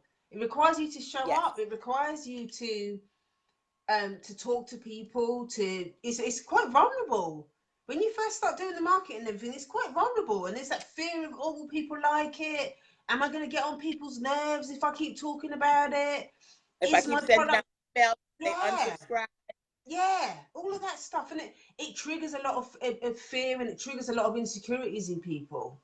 You know, we don't like that rejection. That rejection kind of triggers that stuff in us that makes us think, oh, well, you know, am I really worthy? Am I good enough? Black women don't really do these things. Black women don't really, you know, we can't really be business women and all that kind of stuff, you know. Come on. Erica says, I have done tons of products in my imagination. Come on now. Yeah. We want to go from dreaming the dream to living the dream. Yeah. And that requires a little bit of discomfort. Yeah. A little bit of discomfort. So just as I encouraged one of my clients yesterday I encouraged her to, yes, create new, but make sure that the greatness that you've created, you're putting out there more. Yeah. You really want to be ready for revenue. It's not just about create. You got to dig in and market the stuff that you're putting out there. Okay. Yeah. Hopefully it does get easier though. It does get easier. I remember the first time you kind of challenged me to start doing live stream. I was like, oh Lord, I don't want to do this. But you were like, just try it, you know. And I thought, okay, if I kind of envisioned myself 6 months to a year ahead, I'm doing live stream. So you know, just like you said, I have to go through the discomfort of doing this. And LaShanda challenged me to do. It was my 8-year anniversary, wasn't it? My sobriety for my recovery. So LaShanda suggested that I do 8 live streams in 8 days. And you know what? When I first started, it was hard, and I was like, oh my God, I don't know what I'm doing. But do you know what? It actually was the best thing that you could have kind of challenged me to do, because now. And guess what? When we fast forwarded the next year, right? I remember getting on a call and you said, okay, so LaShanda, let me tell you about my clients. Let me tell you about my meetup. Let me tell you that I just actually left this job because I'm actually making more in my business. I said, come on now. And let's not forget Ghana. Oh, come on. Let me tell you about the Ghana trip. And I'm all up in my feelings like, I want to go to Ghana. What's going on? Come on, you know, but in order for you to get there, one of my favorite quotes is, your next level begins where your comfort level ends. Oh my So if God. you truly Yeah. want to be in a place where you feel like you're ready for revenue, there's got to be some discomfort You've that got to do comes it. into that too, right? Yeah. You can't be like, oh yeah, girl, I want 6 and 7 figures. I know you want the feel good, but the real good is going to require a little bit of discomfort Yeah. that some of you have to be ready for. Yeah. You got to be Yeah. ready for that. And So again, all right, it just comes to let's that thing that we were saying. We were saying as well about, you know, making sure that you have support around it. You know, when we talk about yes. that's number 6 actually. We're going to number 6 now. This is all about collaboration and, you know, thinking about what are the complementary products and services and all of that kind of stuff. And just kind of in line of what we were just saying, you know, the reason why we work together in this kind of capacity as well is because our businesses complement each other, not just because I'm a customer, but because a lot of the work that you do is around, you know, the practical things that we need to do in the business. The stuff, a lot of the stuff that I do is the internal stuff, you know, the mindset that they want to be. Just an example of having, you know, working and collaborating with a complementary business. There's never really just one product in isolation. There's always something else that's around that business. When you make yourself a cup of coffee in the mornings, you don't, it's not just the coffee beans by themselves. There's milk. Some people have sugar. Some people put cinnamon on the top or whatever. And it's about you thinking as a business, what are the complementary products and services that you can collaborate with other businesses so that you can feed off each other, that you can empower each other. Because now, I mean, even in this situation, you and I are doing this live stream. Your clients, the people on your page are having the opportunity, are being introduced to me. The people on my page are being introduced to you, and that's how it works. They're like, oh, you know, maybe then I follow June because she talks about the mindset stuff. But you know what? I've got a business and I ain't got a clue about social media. So let me just go on LaShanda's page and see what LaShanda's about. You know, the whole thing around Let me collaboration again is so important. I love So that. Let me say this, the check-in challenge right here. Okay? Check your circle. Take 2 to 3 yeah, minutes just for you to identify that you may have 1 or 2 or 3 people you can immediately contact and say, come on now, let's do a live together. Come on now. I'm going to send out 1 email to my list with your stuff. yeah, You send out 1 email to your list with my stuff. Let's make this happen. I was working with a client and I said to her, you know, get a collaboration piece together and walk through the process of her getting other people. She did interviews with them. She had created a document. I showed her how to create what I call a power PDF. So in that yeah, document, she can showcase her products and then their products too. There are a ton of different things that you can do to yeah, collaborate and reach more people, right? I talked about, yeah, you know, Facebook targeting. Now, I'm not teaching that to you right now, but I'm saying those are some things that you can do advertising wise, but collaboration is important too. Is that the one that we're on now, or is that what do no, we that's have number next on? 6. We're on number 6. Okay, so number 6 is collaborations. Yeah, yeah, Okay, awesome. yeah, So those are, for me, those are definitely a few things that that come up when I talk about collaborations. One of the first and most powerful collaborations for me is the Back to Business virtual yeah, conference. You know, 100%. being in a, I can reach out to multiple women I know. I don't remember what commercial, to reach out and touch someone and say, hey, I would love for you to be a part of my Back to Business experience. Mm, The foundation of Back to Business are the women who I know and who I work with. That's number one. But number yeah, two, I always say to you guys, go out there and get those no's. So there are every single year, I'm going to be clear, that every single year there are a few new people, right? That I've never mm, known anything about, that I reach out to and say, hey, I'd love for you to be a part of this experience. This is the 9th year. Go to b2b.juneallen.net to early register, right? And then they go, oh, okay, yes. Or, oh, mm. I wish I could. Sorry, I can't. Understand that no doesn't mean never. It just sometimes means not right now. Yeah, And in not that. that place, it's Yeah, okay. But check your challenge right now. This is a check-in challenge. Who can you reach out to and potentially collaborate with, right? Having something yeah, like a live event or a virtual event like Back to Business, great examples of collaborations. What we're doing right here, great examples of yeah, collaborations. That's it. yeah. It's so important. And I'll just show one more quick example before we jump into the next one. You never know what's going to happen when you reach out to people. It's so important to reach out with other entrepreneurs regularly, because you just don't know what's going to happen. Let me give you an example. It's a couple months ago. Was in the UK. They had a African Health and Wellbeing Day, and the brother that runs it, I mean, he's doing some amazing work in London and stuff, just putting on classes and all this kind of stuff. And in my spirit, it was like, just drop him a 2 weeks before the event. It just dropped in my spirit. Just send him a quick message. I never met the brother before. I'd seen his work and stuff on social media, and I really liked what he was doing. And I just thought, you know what, let me just ask him if he needs any help. So I sent him a little message saying, first let me say, absolutely love what you're doing. I know you're probably really busy. I don't even know if really you even get this message, but I just wanted to drop a line to say I love what you're doing.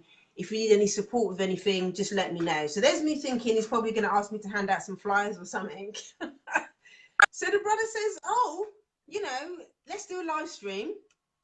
So that's because I said to him, look, you haven't done any live stream. And I said, I want to know more about you. I want to know who's the brother behind the thing. So I said to him, look, you might not have any time, but if you've got time to do a live stream, I would love that.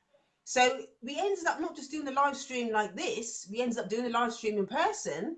And he actually asked me to host the thing. He actually asked me to host the event with another brother. So it was an amazing experience to go there and host the event with another brother. We are going to be talking about doing some other collaborations. I met some amazing new clients. Actually, I got some new clients myself from doing that, and so it just goes to show that sometimes, I felt that my ancestors were just dropping in my spirit, because I was like, oh no, I'm not gonna message him. And my ancestors like, yes, you are. You're gonna do it now. That's how it works sometimes. You just have to do these things, and it just goes to show that you just don't know what's going to happen. If you're meant to do certain things, then you're going to do these things. So it's like you've just got to be focused on on putting stuff out there and trying new things and taking risks. And that's what happens. The power of collaboration. And it's the same with this, what we're doing now. I was the one that reached out to you and said, look, it's Marcus Garvey's birthday. I'd love to do something for you. I've loved working with you over the 4 years that we've worked together. You're always so generous. What can I do to support you? 100% selfless. What can I do to support you around back to business? And this is why we're doing it, because at the end of the day, that's how it works, isn't it? That's how it works. So It it's is. just, It is. yeah, I it's love so that important. point. I love the fact you had your first hosting an Yeah, event experience, and then you got clients from that. Like, look at God. Come on now. And as you said that, it actually reminded me of one of the strategies in this right here. This is 13 Marketing Secrets. Again, this is one of the books featured in my Girl Boss Book Club. This one right here is called I, right? I Selassie. I tell you guys that yeah, some of y'all don't know that my family is from Jamaica. I'm first generation American, but my folks yes, are from Jamaica, and so is June, right? Right? From the yeah, of islands. course, yeah, yeah, yeah. My friends from Jamaica. Um, Yeah. and so when I think about I, for me, it's intros and invitations. Okay.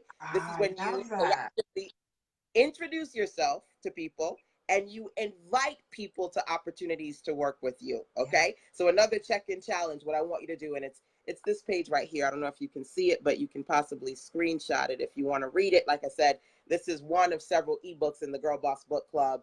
No man or woman is an island. For your business to grow more, people need to know it exists. For this reason, it's important that you get into the habit of introducing yourself to more people and inviting potential partners to work with you. Okay. So amazing. go out there and get those no's. Make a short list of people that you want Mm, to introduce yourself to and invite them to work with you on some level. yeah, Okay. Just wanted to yeah, pop that in there and share that point. I intros and invitations. yeah. Love that. Absolutely love that. So that's number 6, collaborate. Okay, so number 7 is community. Community. So that means having a space where you can share your challenges, share your wins, and get support. I mean, this is a 100% no brainer, and especially when you're doing this stuff.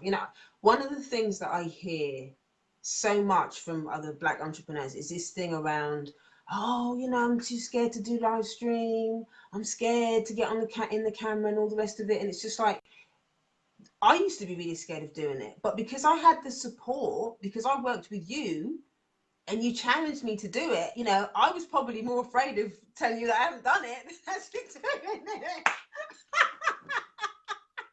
I was like, I can't let LaShanda down. I have to do it, because and I was doing it for me as well. But you know what I mean? It's like when you've got somebody else who you know what it is.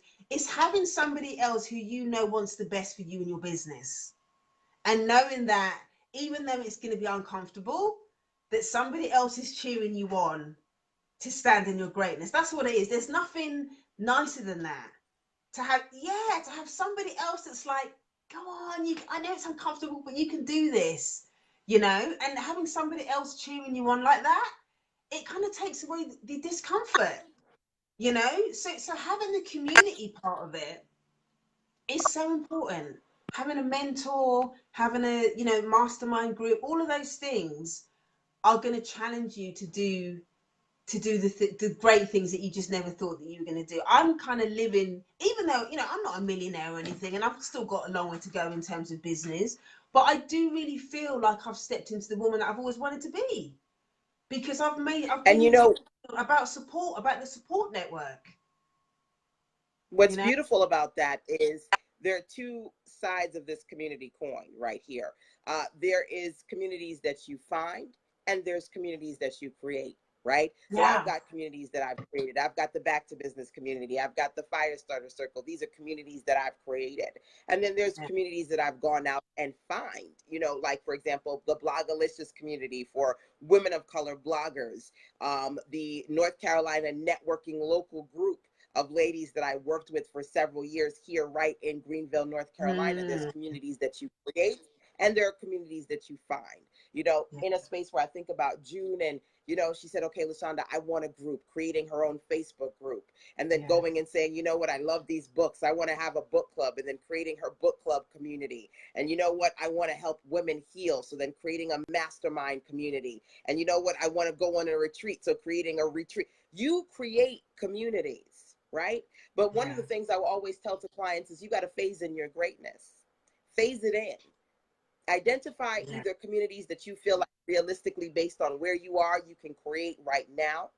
Then identify communities based on where you are, you can go and connect with people in your local, because you can't be in the virtual space. You got to get out It's there not and hug enough. It's folks. not enough. I go to Atlanta, I go to DC, I go to all these random places. You know what I mean? Florida, I go to Las Vegas. I go where my people are. So sometimes you gotta put on the big girl panties, right? And you gotta get out there and either create these experiences or go and find them. Make your list of both for yourself, so that you can proactively reach out and be a part of these communities. And like we said before, make sure that you are a part of ours. You are certainly welcome to join us inside of the Back to Business community. The success of your business depends upon the company that you keep. Back to Business, again, you can learn more when you go over to b2b.juneallen.net. Yes, thank you for that. Yeah, no, it's great. It's really, really great. I love all the community stuff. It's just so key. So that's number 7. So number 8 is being clear about your business boundaries. Being clear about your business boundaries. You are not going to be ready for revenue if if your boundaries are all over the place around, I know I said I'd give him 10% off, but now I'm going to give him 50%. And I know I said that the offer ends tomorrow, but I'm going to leave it up another week. And you've just, business boundaries are so important, so important, because you Very just big. get bled dry. You just get bled dry financially You and don't want emotionally. to you don't want to find yourself in a place where you're overextending, or you're not making as much as you would like to, or you find people are pressuring you into doing things that you don't want to do.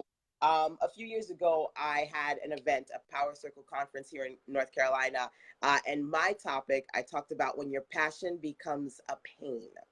And at that point in my passion of utilizing my superpower of web design, it had become a pain, because of dealing with difficult clients or pricing myself so low that I Yeah. was doing a whole lot of work and not getting as Not much a as I lot. want. Anyone Yeah. relate to those things? Here's the reality of the situation. My hubby said to me, "Ain't you the boss?" And sometimes common sense says, Mic "You the one drop. making the price, right? You the Yeah. one setting the packages, right? Yeah. Ain't you the damn boss?" Yeah. Um, yeah, I Yeah. am. Yeah. You set the tone. You set the boundaries. So that's Yeah. when I sat down. And now, mind you, I went from struggling as a web designer to making 4 and 5 figures from sales as a web designer Yeah. because of that. I had times when I made $15,000 in an hour as a web designer Wow. because Amazing. I got clear Yeah. about what Random. I wanted, what I was willing to do, and how I was going to Mm. work it out. Yeah. Ain't you the boss? Yeah. Set your boundaries. So, okay, all the stuff that was painful for me when it came to the service I was selling, I got real about that Yeah. and identified how to fix those things. You know, like what Mm. was it called? Olivia Pope from Scandal. She's a Yeah. fixer. She know how to fix things. First, you got to figure out where the problem is. Some of us, we get comfortable with the wrong kind of discomfort. Not the Yeah. discomfort that's going to elevate us, but the Yeah. discomfort where we say, ain't nothing changed but today. I'm always going to be broke. I'm always going to be tired. I'm Yeah. always going to be busy. Folks are always going to use me. Folks are always going to abuse me. We get into a place where we It get doesn't have to be comfortable like with that. Yeah. discomfort. And And you don't as want an to. You don't adult, want to do it anymore when it gets like that. You just don't want to do it you anymore don't want to. like that. But Yeah. see, people just go through the motions. Yeah. What you got to do is you got to stop yourself, identify what needs to be fixed, and then make a Yeah. change. You Yeah. make a change. I said to you guys a few weeks ago, August 1st, I raised my rates on my clarity calls. Yeah. What was 50 now 100? What's 100's now 200? Yeah. You want to set clear boundaries. Right now, I'm in my office space. My hubby, my son, they know not to talk to me unless the house is on fire. On Don't talk to fire. me. Don't knock on my Yeah. door. Or because they know when they do, they quietly open up the door, they mouth something, or they take a piece of paper and they Just write right. on the Yeah. paper, "Can I eat something, mommy? Can I go?" The Yeah. boundaries are They clear. know. Come on, how many of y'all you Yeah. trying to do what you need to do? Over say, bam, your son, your daughter, your house. I need you to da da da. You know they coming in and storming in. You don't got no dang boundaries. No. They not It's used to true. you running your business in a way where they know how to respect that, right? Yeah. I tell folks, look, my phone number is Fort Knox. You ain't getting my number. June got my number, but that's my Mm. boo. You ain't June. You ain't getting my. Who not text me at no 3 o'clock in the morning Yeah. asking me to do what? I'm sleeping. It's 3 in the morning. Seriously. A Yeah. lot of people, because the internet is instant gratification, Oh for my those of you who God. are Yeah. coaches and professionals, people will use you and abuse you and assume that because you paid them, or rather they paid you, now they own you. Yeah. They can And you message do you at whatever. 3 a.m. Yeah. and you better message them back at 3:01 because I done gave you my money. Come on now. I don't Yeah. need you doing all of this because I could do it right back. Yeah. You know what I'm saying? The reality of the Yeah. situation is you have to set clear boundaries. Yeah. Okay? I have folks who, minute they got your number, they want to start texting every day. They want to start asking you 15 questions every five. Yeah. No. No. We're going to go on my conference line. I'm going to talk to you on the conference line Properly. on at a scheduled Take time. time. Right. Going to respect my time. Yeah. Okay. So identify where you feel like you're struggling with boundaries, not just with your professional, but with Mm. your personal. Having people in your life, your family, your friends respect the fact that this is your business and Yeah. you run it a certain way. Okay. I have family members. My stepdaddy paid me to build a website for his business. Okay. I could have done it for free. But guess what? He Mm. said, no, this is a Properly. business. Yeah. You so Do it so I properly. gave him a reduced rate, right? Yeah. That was worked for him but worked for me, but we did it together as Yeah. a business transaction. Mm. The And boundaries then are still his there. assistant, he referred his assistant to me because she was working with an organization and they needed a website. Right. Okay, so even though I reduced his good, I got a new client because I worked with him. With Now him. let's forward a few years later, Yeah. okay, because he had a healthcare company. I built the website for him. She was working for JEPA. JEPA is it was the Jamaican chapter of the police society in Miami, because JEPA has Oh, different wow. chapters. So I did the website for the Miami base of ex-police officers. They have a community, right? Fast forward, a young lady reached out to me on Monday because she was referred from another client. She says her organization is for Black women, a Black Women Alliance. Her chapter is in Philadelphia for that particular program. Can I build a website? Because two of my other clients said you Yeah. need her. Okay. Oh my So God. because I've done websites for other organizations like JEPA, I Right. gave for examples of what I've done, right? Yeah. That came from the clear boundary of I built this man a website, right? Call him my stepdaddy because he and my mama were together for a minute. And then I got that referral, which gave me several examples of new products, right? Yeah, you a photographer, you an editor, you write resumes. Don't mean that because they're your mama, your daddy, Yeah. your sister, your cousin, you got to do it for free. Yeah. Does not mean that. Set Yeah. clear boundaries. And even if you do it, get a little bit out of it. Yeah. Some of y'all It's also doing about everything for respecting your free. gift Come to as talk well. about my client, and all of them is Mm. free. None of them paid you. Now I'm gonna stop that, but you can keep going. No, what I was saying was, this is also about respecting your gift, respecting your craft as well. Yeah. I believe that our higher power, however you identify it, God, Buddha, however, I believe that we've all been given a gift. Okay. And I think that Yes. if you just throw it away, if you just give it away like that, then you're disrespecting, you're dishonoring yourself, and you're disrespecting God by doing that. So I think that God has given us these gifts in order for us to earn a living, to build a legacy for our families, so we can eat, so we can enjoy our human experience without having to struggle, you Woo. know? So I just think it's important. It's important for us to really be clear about the boundaries. And I think this is a difficult topic for us, for Black people to talk about as well, because we're not used to boundaries. We're not used to boundaries in our personal lives. And so when it comes to business, we don't always understand that either, because we're always constantly thinking that, that we have to do it because the other, we want the money, and, have to do it cheaper and all of that kind of Because stuff. we're But obligated, because they're a part yeah, of our church or family, or because our mom. How many times your mama send somebody over to you, right? Well, I got to make my mama proud. I got to it's give it to them true. for free because my mom said I could do. Come Yeah, on now. no, Sometimes we got to let people know where yeah, our boundaries are. not It doesn't mean appropriate. that there are some things you can't do for free. I can Yeah, do a few things for you for free, but I clearly know where the buck stops, literally. yeah, yeah. Here's the free stuff. Here's the stuff that you have to pay for. Here's the podcast. And you don't have Here's to the be lead magnet. disrespectful about it. Yeah, you don't have You to don't make have to catch excuses for it an either. attitude. Yeah, So, for example, here's a clear boundary. When people come to me and they don't do it aggressively, but people kind of passive aggressively will say, "Hey, LaShanda, I love what you do. Here's my number. I want to talk to you." That's somewhat of a form of aggression because they automatically assume that you're going to call them, for that free. you're going to give them your time for free, and that's how it's going to work. Yeah, Hey, Valerie. Hello, welcome, my dear. Feel free to share this out, y'all, because sharing is caring. Hey, Corinne. Hey, welcome, welcome, welcome. So here's the reality of the situation. I go, thank you so much for your interest in working with me. I truly, truly, truly appreciate that you love the videos and you love the audios. Here's what we can do. Number one, send me a few questions and I'll do my best to point you in the right direction. Number two, you can actually send me a voice message when you go to the success.com website, click the gray tab on the right, leave me a voice message. And number three, if you would love to book a clarity call with me, I would love to sit down and talk to you for 1, 2, even 3 hours. Make yeah. sure that you go over to call me Call me to sistersense.com. schedule a session. I Yeah, don't say, here, you got to talk to me. You want to talk to me? You got to give me $500. I don't say that. yeah, Never that.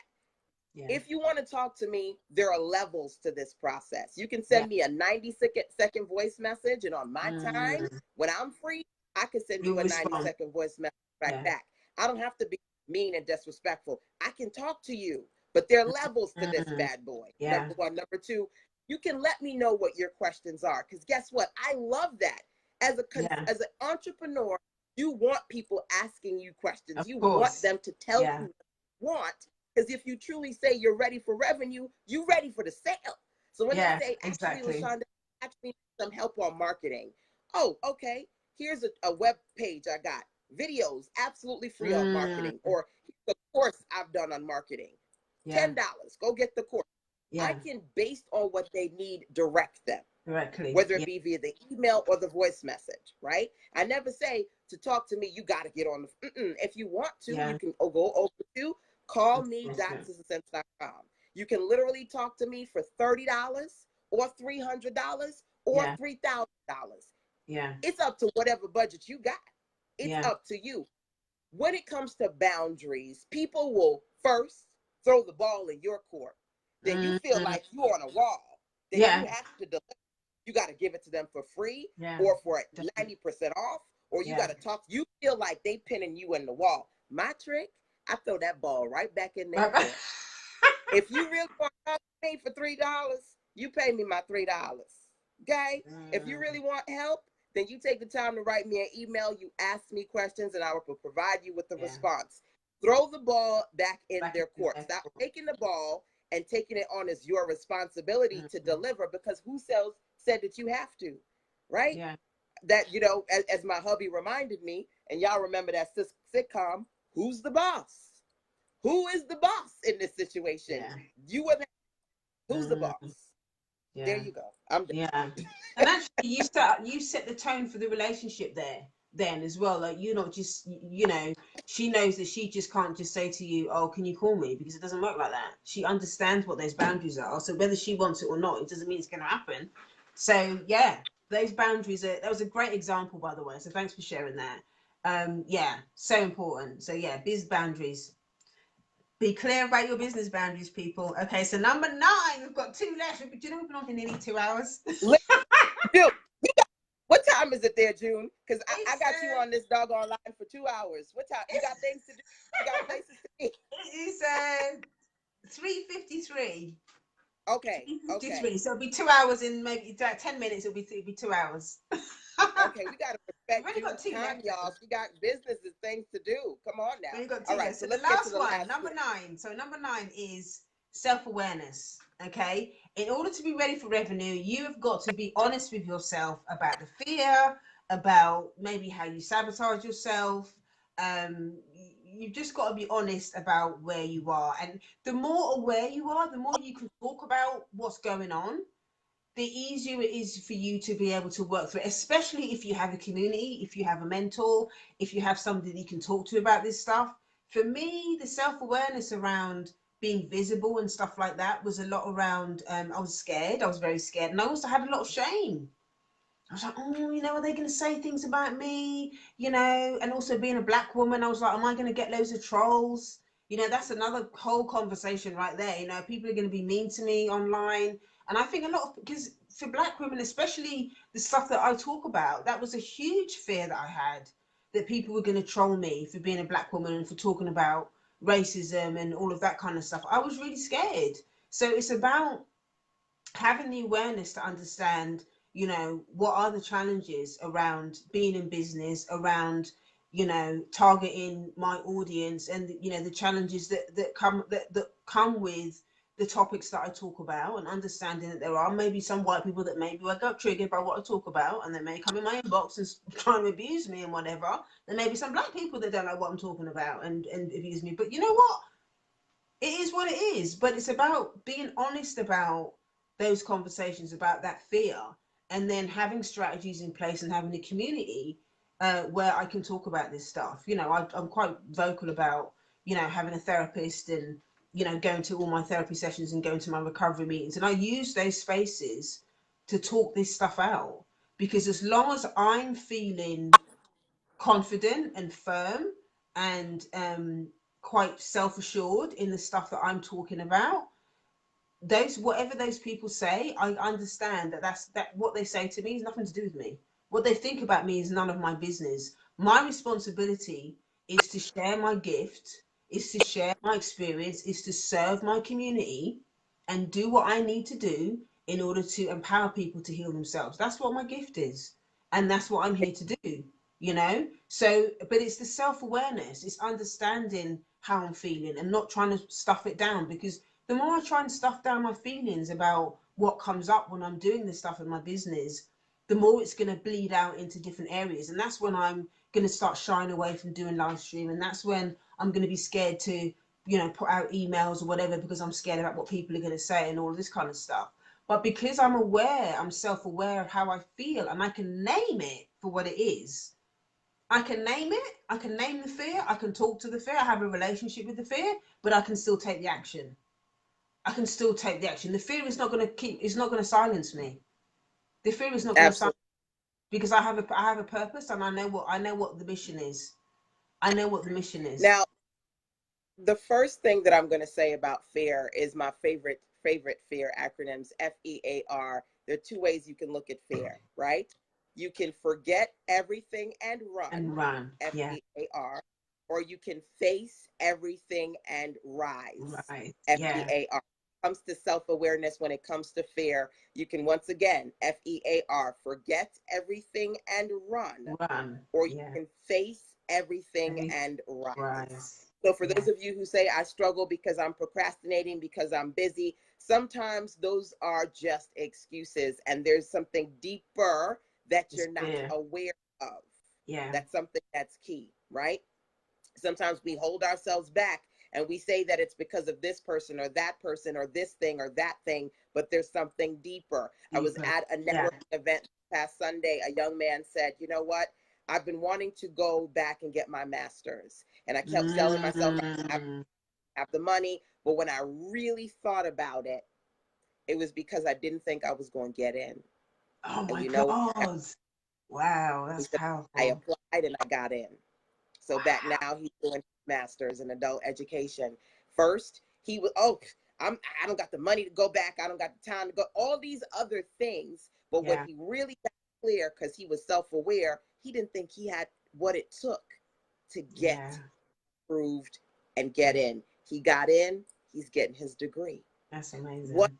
stopping you? I remember when I wanted to start, there were a couple of things that I had to check. Number one, being in a place where I had to check my inner child. My inner child, Mm. coming from a place where I have, you know, my mom and dad, but I had half siblings and things of that nature. Having people in my life tell me that we like your sister more than we don't like you. We wish you weren't born.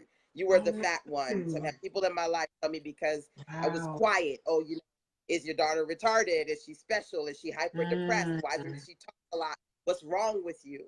Had people telling me that I was slow, right? When I got into Columbia University, Wow. you know, one of my aunts said, I would expect that of her sister, but not of her. We thought she was special. That's what they said. I got into Columbia That is University, Ivy insane. League girl, A's and B's and everything beyond. That didn't matter to me because the child in me was told that I was retarded, that I didn't talk a lot, I was special. They loved Wow. this one, they didn't like me, they wish I was never born. You know what I'm talking about when you have Yeah. situations in families where maybe Yeah. my papa was a Rolling Stone. He had several women, and you know when the family Mm. likes one woman, and unfortunately my mama was not the one that they It's not that liked. one. All that Yeah. trickled down. That trickled down on Mm. me. Didn't matter how many A's I got. Didn't matter that I went to a specialized high school. Didn't matter that I went to an Ivy League. I thought I Yeah. was retarded. I Yeah. thought I was slow. I didn't want to go and start Mm. my business because I didn't think I was smart enough to do my To business do it. by myself. Yeah. I didn't want, when I started my business, I didn't want to charge a lot because I said, man, if I charge a lot, what if they don't like it? What if I have to refund them money? What if they sue me? What am I going to do? Yeah. I don't got that kind of money.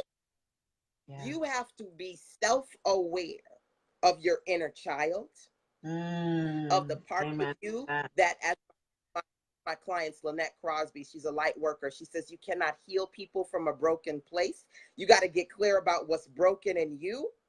Yeah. You got to get clear about everything that the real excuse, the real Mm. reason. I say you can find a way or you can find an Refund. excuse, but you can't do both. Yeah. So I told myself I couldn't do it by myself. I told myself I Yeah. couldn't charge enough because I was not worthy for that amount of money. And if I charged Yeah. that amount of money, they would asked for their money back because I wouldn't deliver. I told myself these things. And Yeah. guess what? I fought every single part of me, not them, because this stuff is internal. Me and Yeah. Lynette, we did a session called The Whispers. These are the internal Mm, whispers in your mind. let me talk Fought about that. every single whisper every time that told me they don't know like it, they ain't gonna pay for it, they gonna reject it, you're gonna, why are you doing this? As a mom, you should be taking care of your baby, you should be a mother, not a business owner. I Yeah. have people tell me everything. Why are you doing that? Real talk, who's the primary breadwinner in your home? Why are you Mm, doing that? You're supposed to be yeah. taking care of this baby. You're supposed to be Yeah. teaching this baby. How come you got a Mr. Mom? How come he doing diapers and cleaning? That don't look good. You're supposed to be doing that. What's wrong with you? You ain't a good mother. I Mm, listen externally and internally to every single one of those voices yeah. and still move forward. Yeah. You can find a way or find an excuse, but you cannot do both. And if you want No. to be ready for revenue, you have to tackle what I call the resistance. You got to identify those Mm, things internally and externally that are causing you to resist. You know what you got to do. And one of yeah. my favorite quotes, you're confused not because you don't know what to do, but because you won't do what you know. I was Yeah. Oh my confused God, I because I didn't love want to that raise my one. price. Yeah. I was confused because I didn't want to get out of my comfort zone. I didn't want Yeah. to talk to folks and introduce myself. I didn't want to put my picture up there when after all these years I've been told that I'm not pretty and they like this friend and that friend, but I'm the fugly friend nobody want to check for. I didn't want to put myself out there. Come on, keep it real. I didn't like Mm, these parts of my, I had to yeah. deal with all of those parts to be here, Yeah. to get here. Oh my God. You got to understand that. You're confused. Some of y'all not confused because you Yeah. don't know what to do. You confused because you won't do what you know. You know Yeah. you need to do things, but you doubting these things because that self-awareness piece, self-love, It's not self-care, there. mindset, Yeah. that's wow, wow, woo, woo, she. That's real stuff. Yeah. It I is. always tell people when I jumped on this thing called technology and teaching, I thought all I was going to do was teach folks how to blog and make money. That's all I thought I was going to do. Yeah. How you blog? How you make money? One year, this lady came to me and she said, "Do you know that you're ministering to people?" Yeah. I said, "What? I ain't a Seriously. minister. I can't quote but two phrases from the Bible. What you talking about? I ain't no minister." Yeah. She said, "But this is your calling. This is your You do. ministry. You Yeah. can minister to people by just mowing their lawn and Yeah. doing their hair.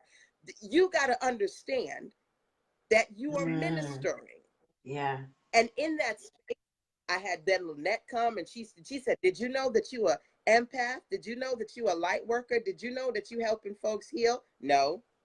Yeah. Yeah. There's Did you been know that you many help me heal? times. There's been Did many you? times that I've heard, I've listened to you, and ministering is the appropriate word. And there's been many times where I've heard you speak, and I've just like, and I think I've even put it in your thing. I'm about to get the collection plate, because the stuff that you talk about is so much bigger than the marketing and the external stuff. And I think this is another reason why I love working with you, and why it was so important for me to share you with my community and for you to be out there, and why I really 100% wanted to support you with the Back to Business conference, because what you're doing is so much bigger than what you think it is. It really is. Sometimes it's hard to see yourself as other people see you.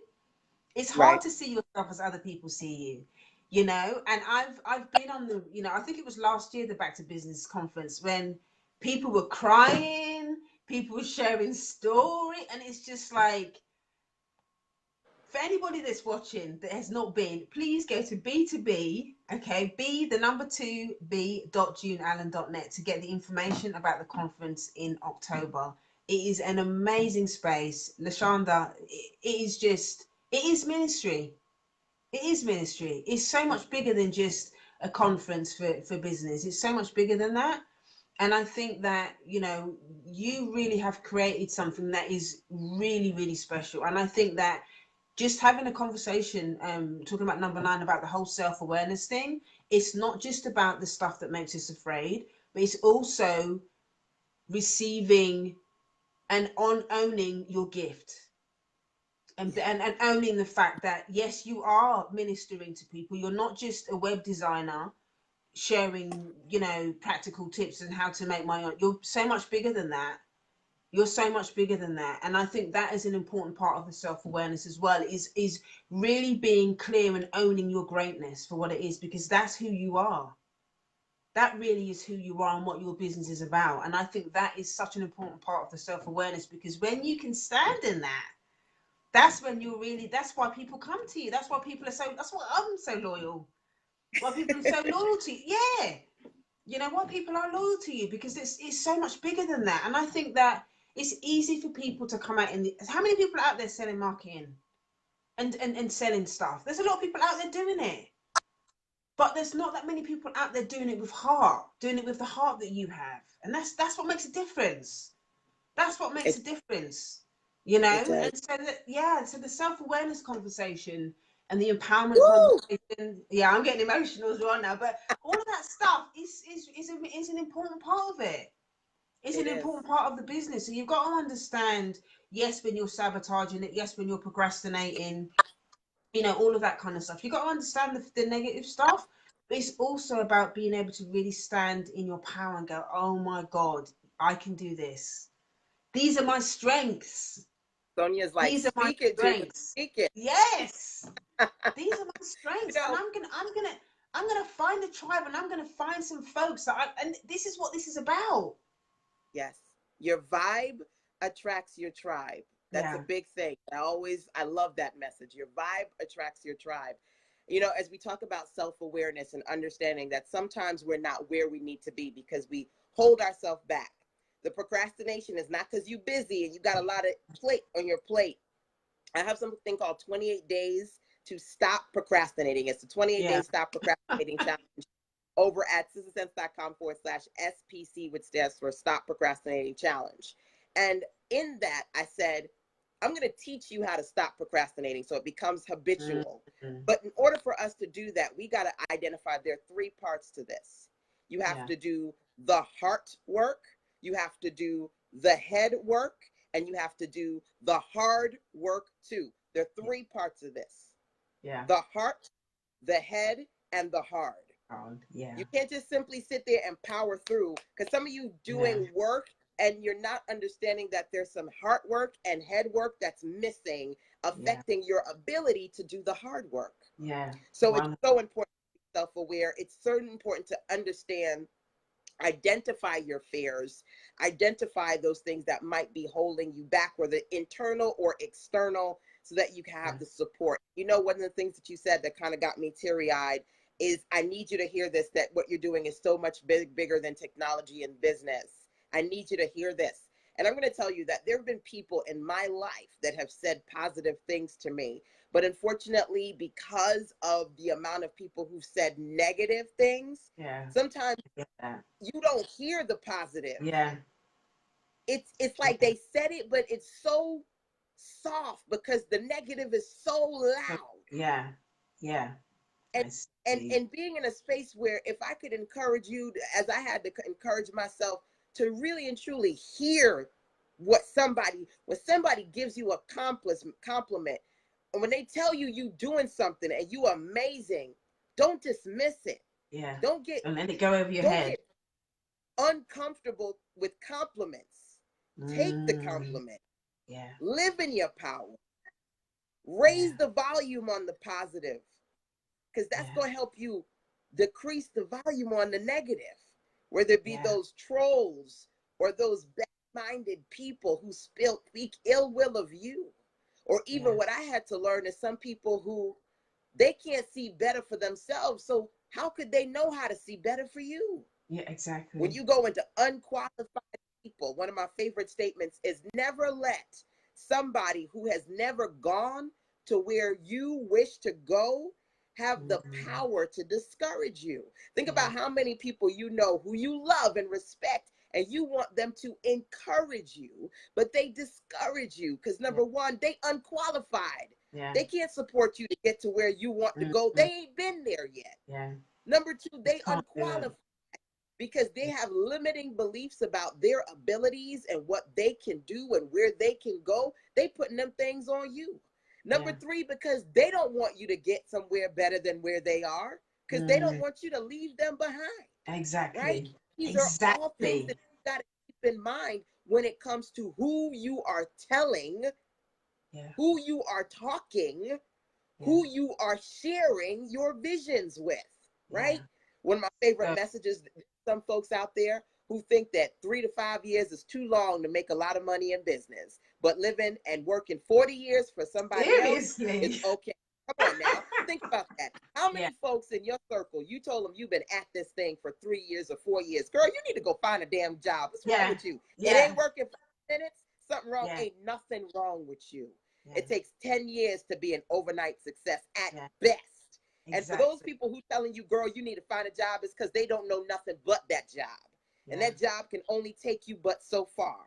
You need to understand that you can always be fired from a job, but you can never be fired from your gifts. So Oh when my you find God. your Yeah. gift, you will Absolutely. always have work. Ain't never Yeah. a day. Ain't No. never a day where I bring some money in because I know my gifts and I Exactly. know my superpowers. So don't let some Exactly. unqualified people have the power to discourage you. Mm. You want to have people around you who encourage you. Yeah. That's the key. Raise Yeah. the volume up on the positivity when you find that all you Mm. can hear is the negative. I just wanted to Yeah. say that. I'm going to Yeah. let you keep, because we got to finish, y'all. We got to finish. Yeah. I know. Got one more. We One got to more. And get to this is number a 10. sweet We got one, to actually. This finish. is a sweet one. I know. We're past 2 hours now. So anyway, thank you for everybody. This kind of stuck with us through this ministering session that we're giving today. So we've got one more, number 10. Okay. Focus on the action and not the result.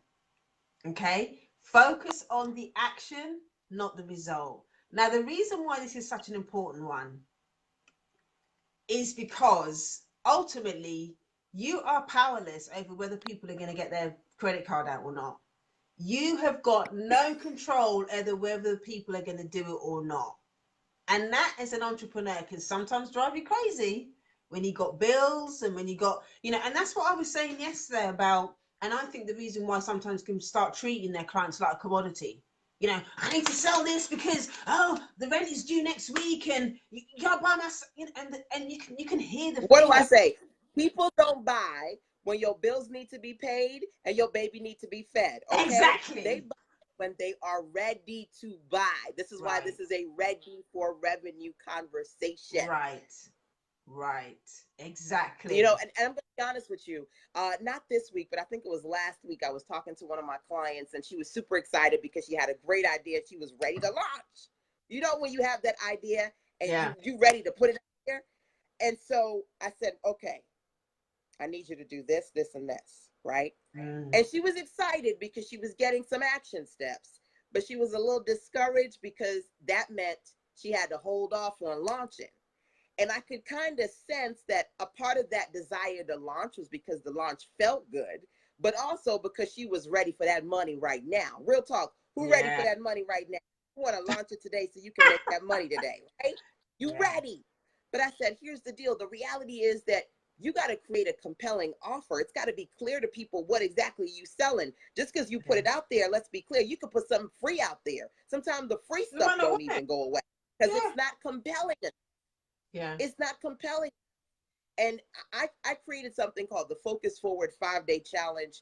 And I said, if you can give me an hour a day, 5 days, 5 hours, 5 minutes, we could do this for you who want to work on going from full plate to fully focused. In Mm. that, we talked about I intros and invitations a few minutes ago. I talk about A. You got to have accomplishments and action. So you Mm. have goals.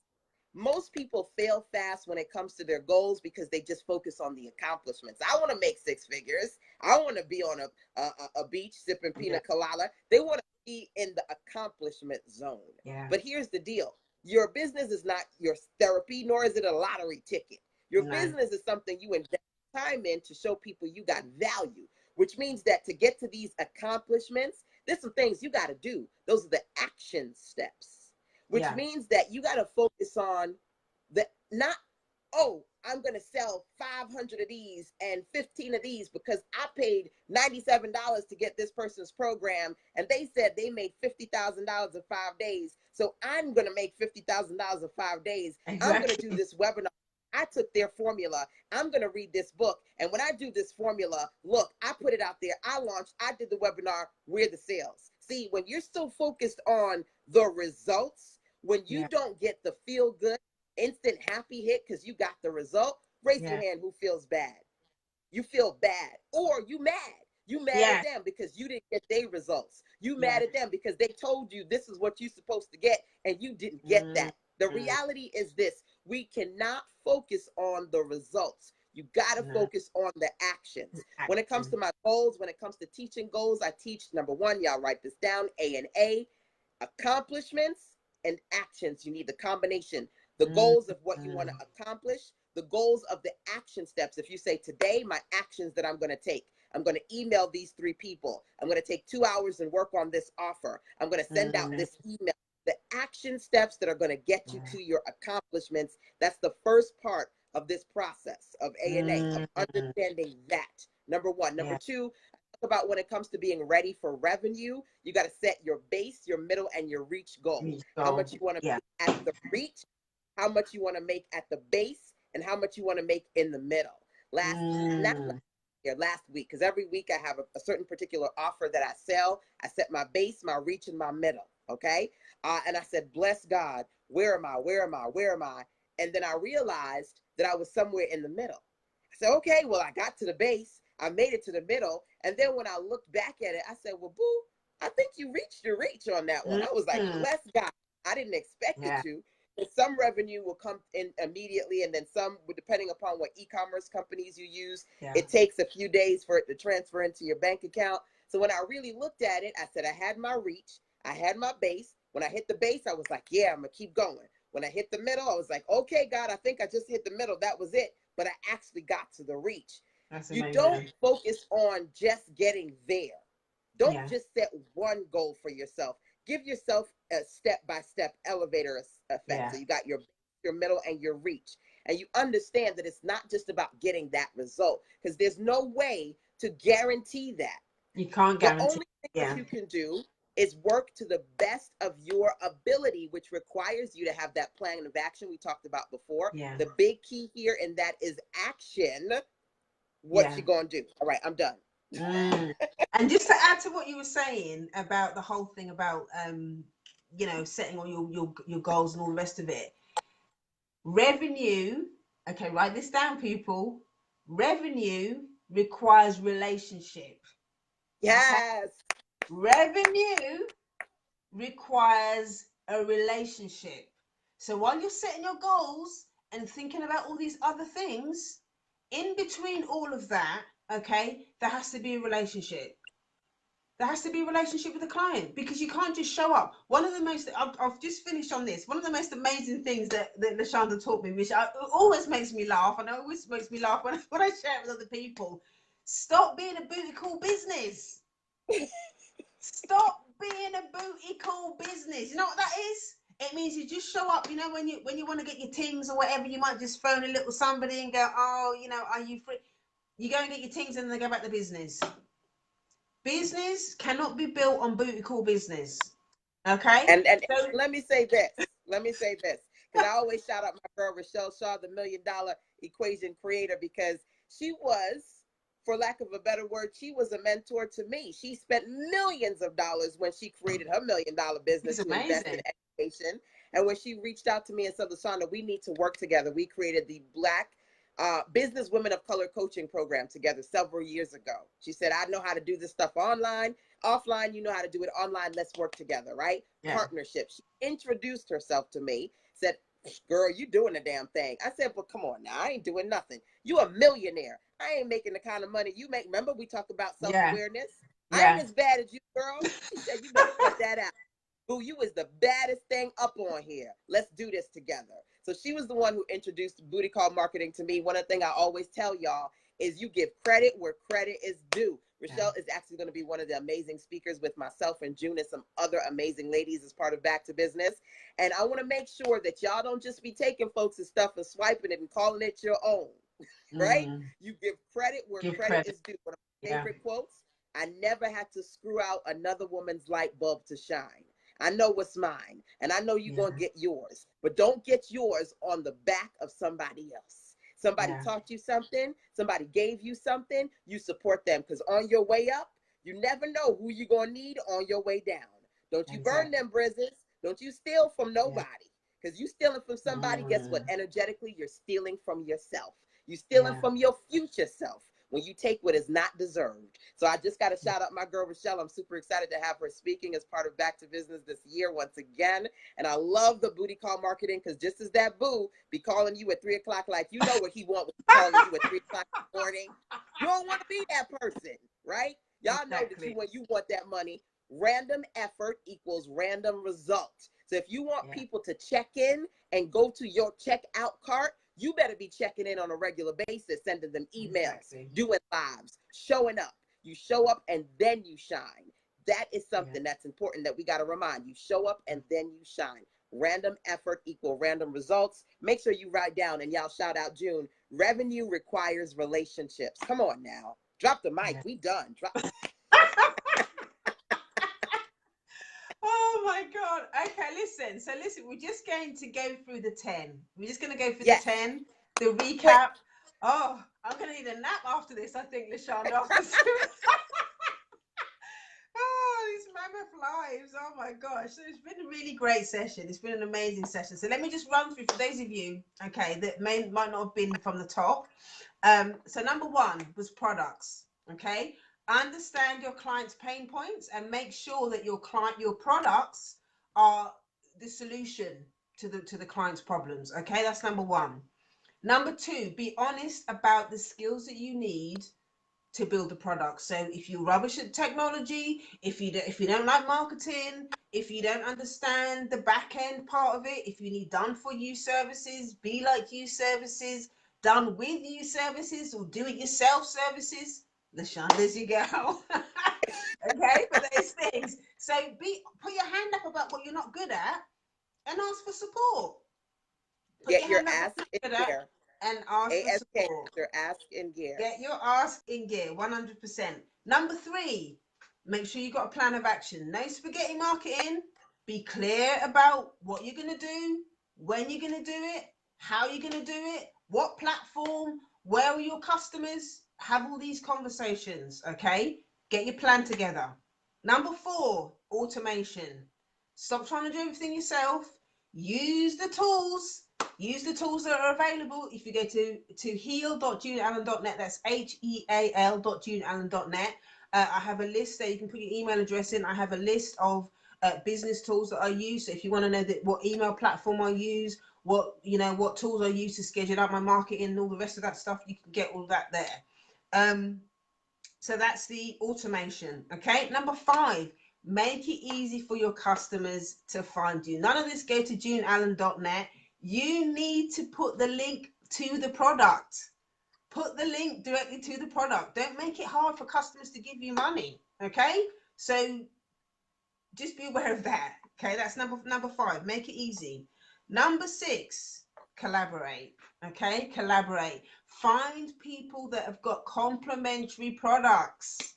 Find people that have got complementary products to what you sell. Don't be afraid to get in people's inboxes and say, I love your work. How can we work together? Whatever the Can I fears are around say, working with other Black can I people. just say Go for that it. one of my favorite African proverbs, when it says, faster alone, further together. Come on now. Yes. You may feel like you Yes. could get a little bit faster by yourself, but you get a little bit further when you come on. Exactly. I love that. Love that quote. So collaboration is really, really important. Number seven is get your community together. I cannot stress this enough. Community, community, community. So whether you need a community as a Black business entrepreneur, Black woman entrepreneur, find a mastermind. LaShanda's got an amazing mastermind that she does. She has 2 sessions a month. One of it is the prep session, and she does a tech session. That's just one of the things that she does. She does so many amazing things. Whether you're building communities for your clients, for them to get to know each other and build, and this is what I do with my book club. Community is how we heal. That's how we build trust. That's how we heal. That's how we get to know each other. That's how we find ourselves, by having people in our circle that are going to cheer us on. They're going to help us do the things that we struggle with. Okay, so community is really, really important. Number 8, being clear about your business boundaries. Be clear about your discounts. Be clear about the times that you work. Be clear about how and where you're going to work with people. And if you need support around, the people pleasing stuff, again, that's where the community is going to come in. So you can check in with people. I've got this thing going on and I want to charge this price and I've got these boundaries. What do you think? Use your communities to help you put these things in place, and stop trying to do it by yourself. Yeah, so that's Yes. being clear about your business boundaries. Number 9 is self-awareness. Be clear about your humanity as a business entrepreneur. You can't do it all perfectly.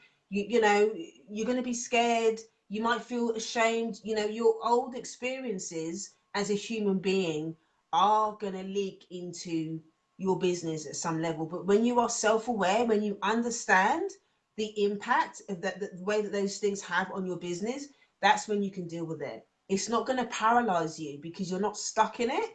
You're actually doing the work, the internal work that you need to do in order to move through it. Again, this is where community comes in again, and getting support. So self-awareness is really important. And the last one, number 10, focus on taking the action, not the result.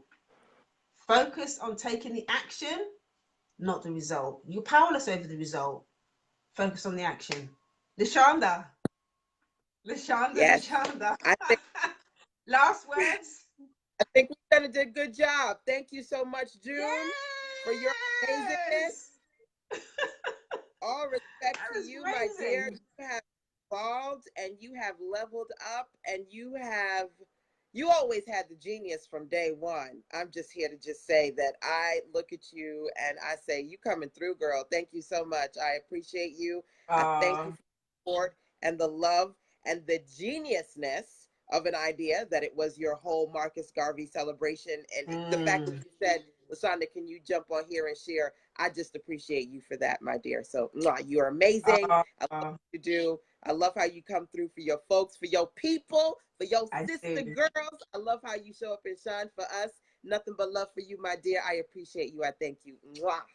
Oh, thank you so much. And for those of you that are watching that maybe you haven't seen it from the beginning, if you would like to join myself and LaShanda at the Back to Business conference, you have to go to b2juneallen.net and sign up for the Back to Business conference in October. I am so excited about doing that. LaShanda, thank you so much as always for your wisdom, for your Anytime. humor, for your generosity. Your experience is always such a pleasure working with you. It's been an absolute honor to be one of your students over the last 4 years, and I can't believe that we're doing this after 4 years. We're doing this live stream together. This is just testimony to what happens when you do the work. It doesn't have to be hard. When you've got support, it doesn't have to be hard. So I hope to see, whether you're watching live or on the replay, I really hope that you will understand now that yes, running your own business is difficult, but when you've got a tribe and when you've got a badass mentor, listen, people, you need to work with LaShanda. That's all I'm saying. Okay. Nothing So but magic, but yeah, melanin magic. yeah, nothing but melanin magic. So that is it for the series. I've still got a few other bits and pieces I'm going to be doing. I'm going to be talking about business and codependency.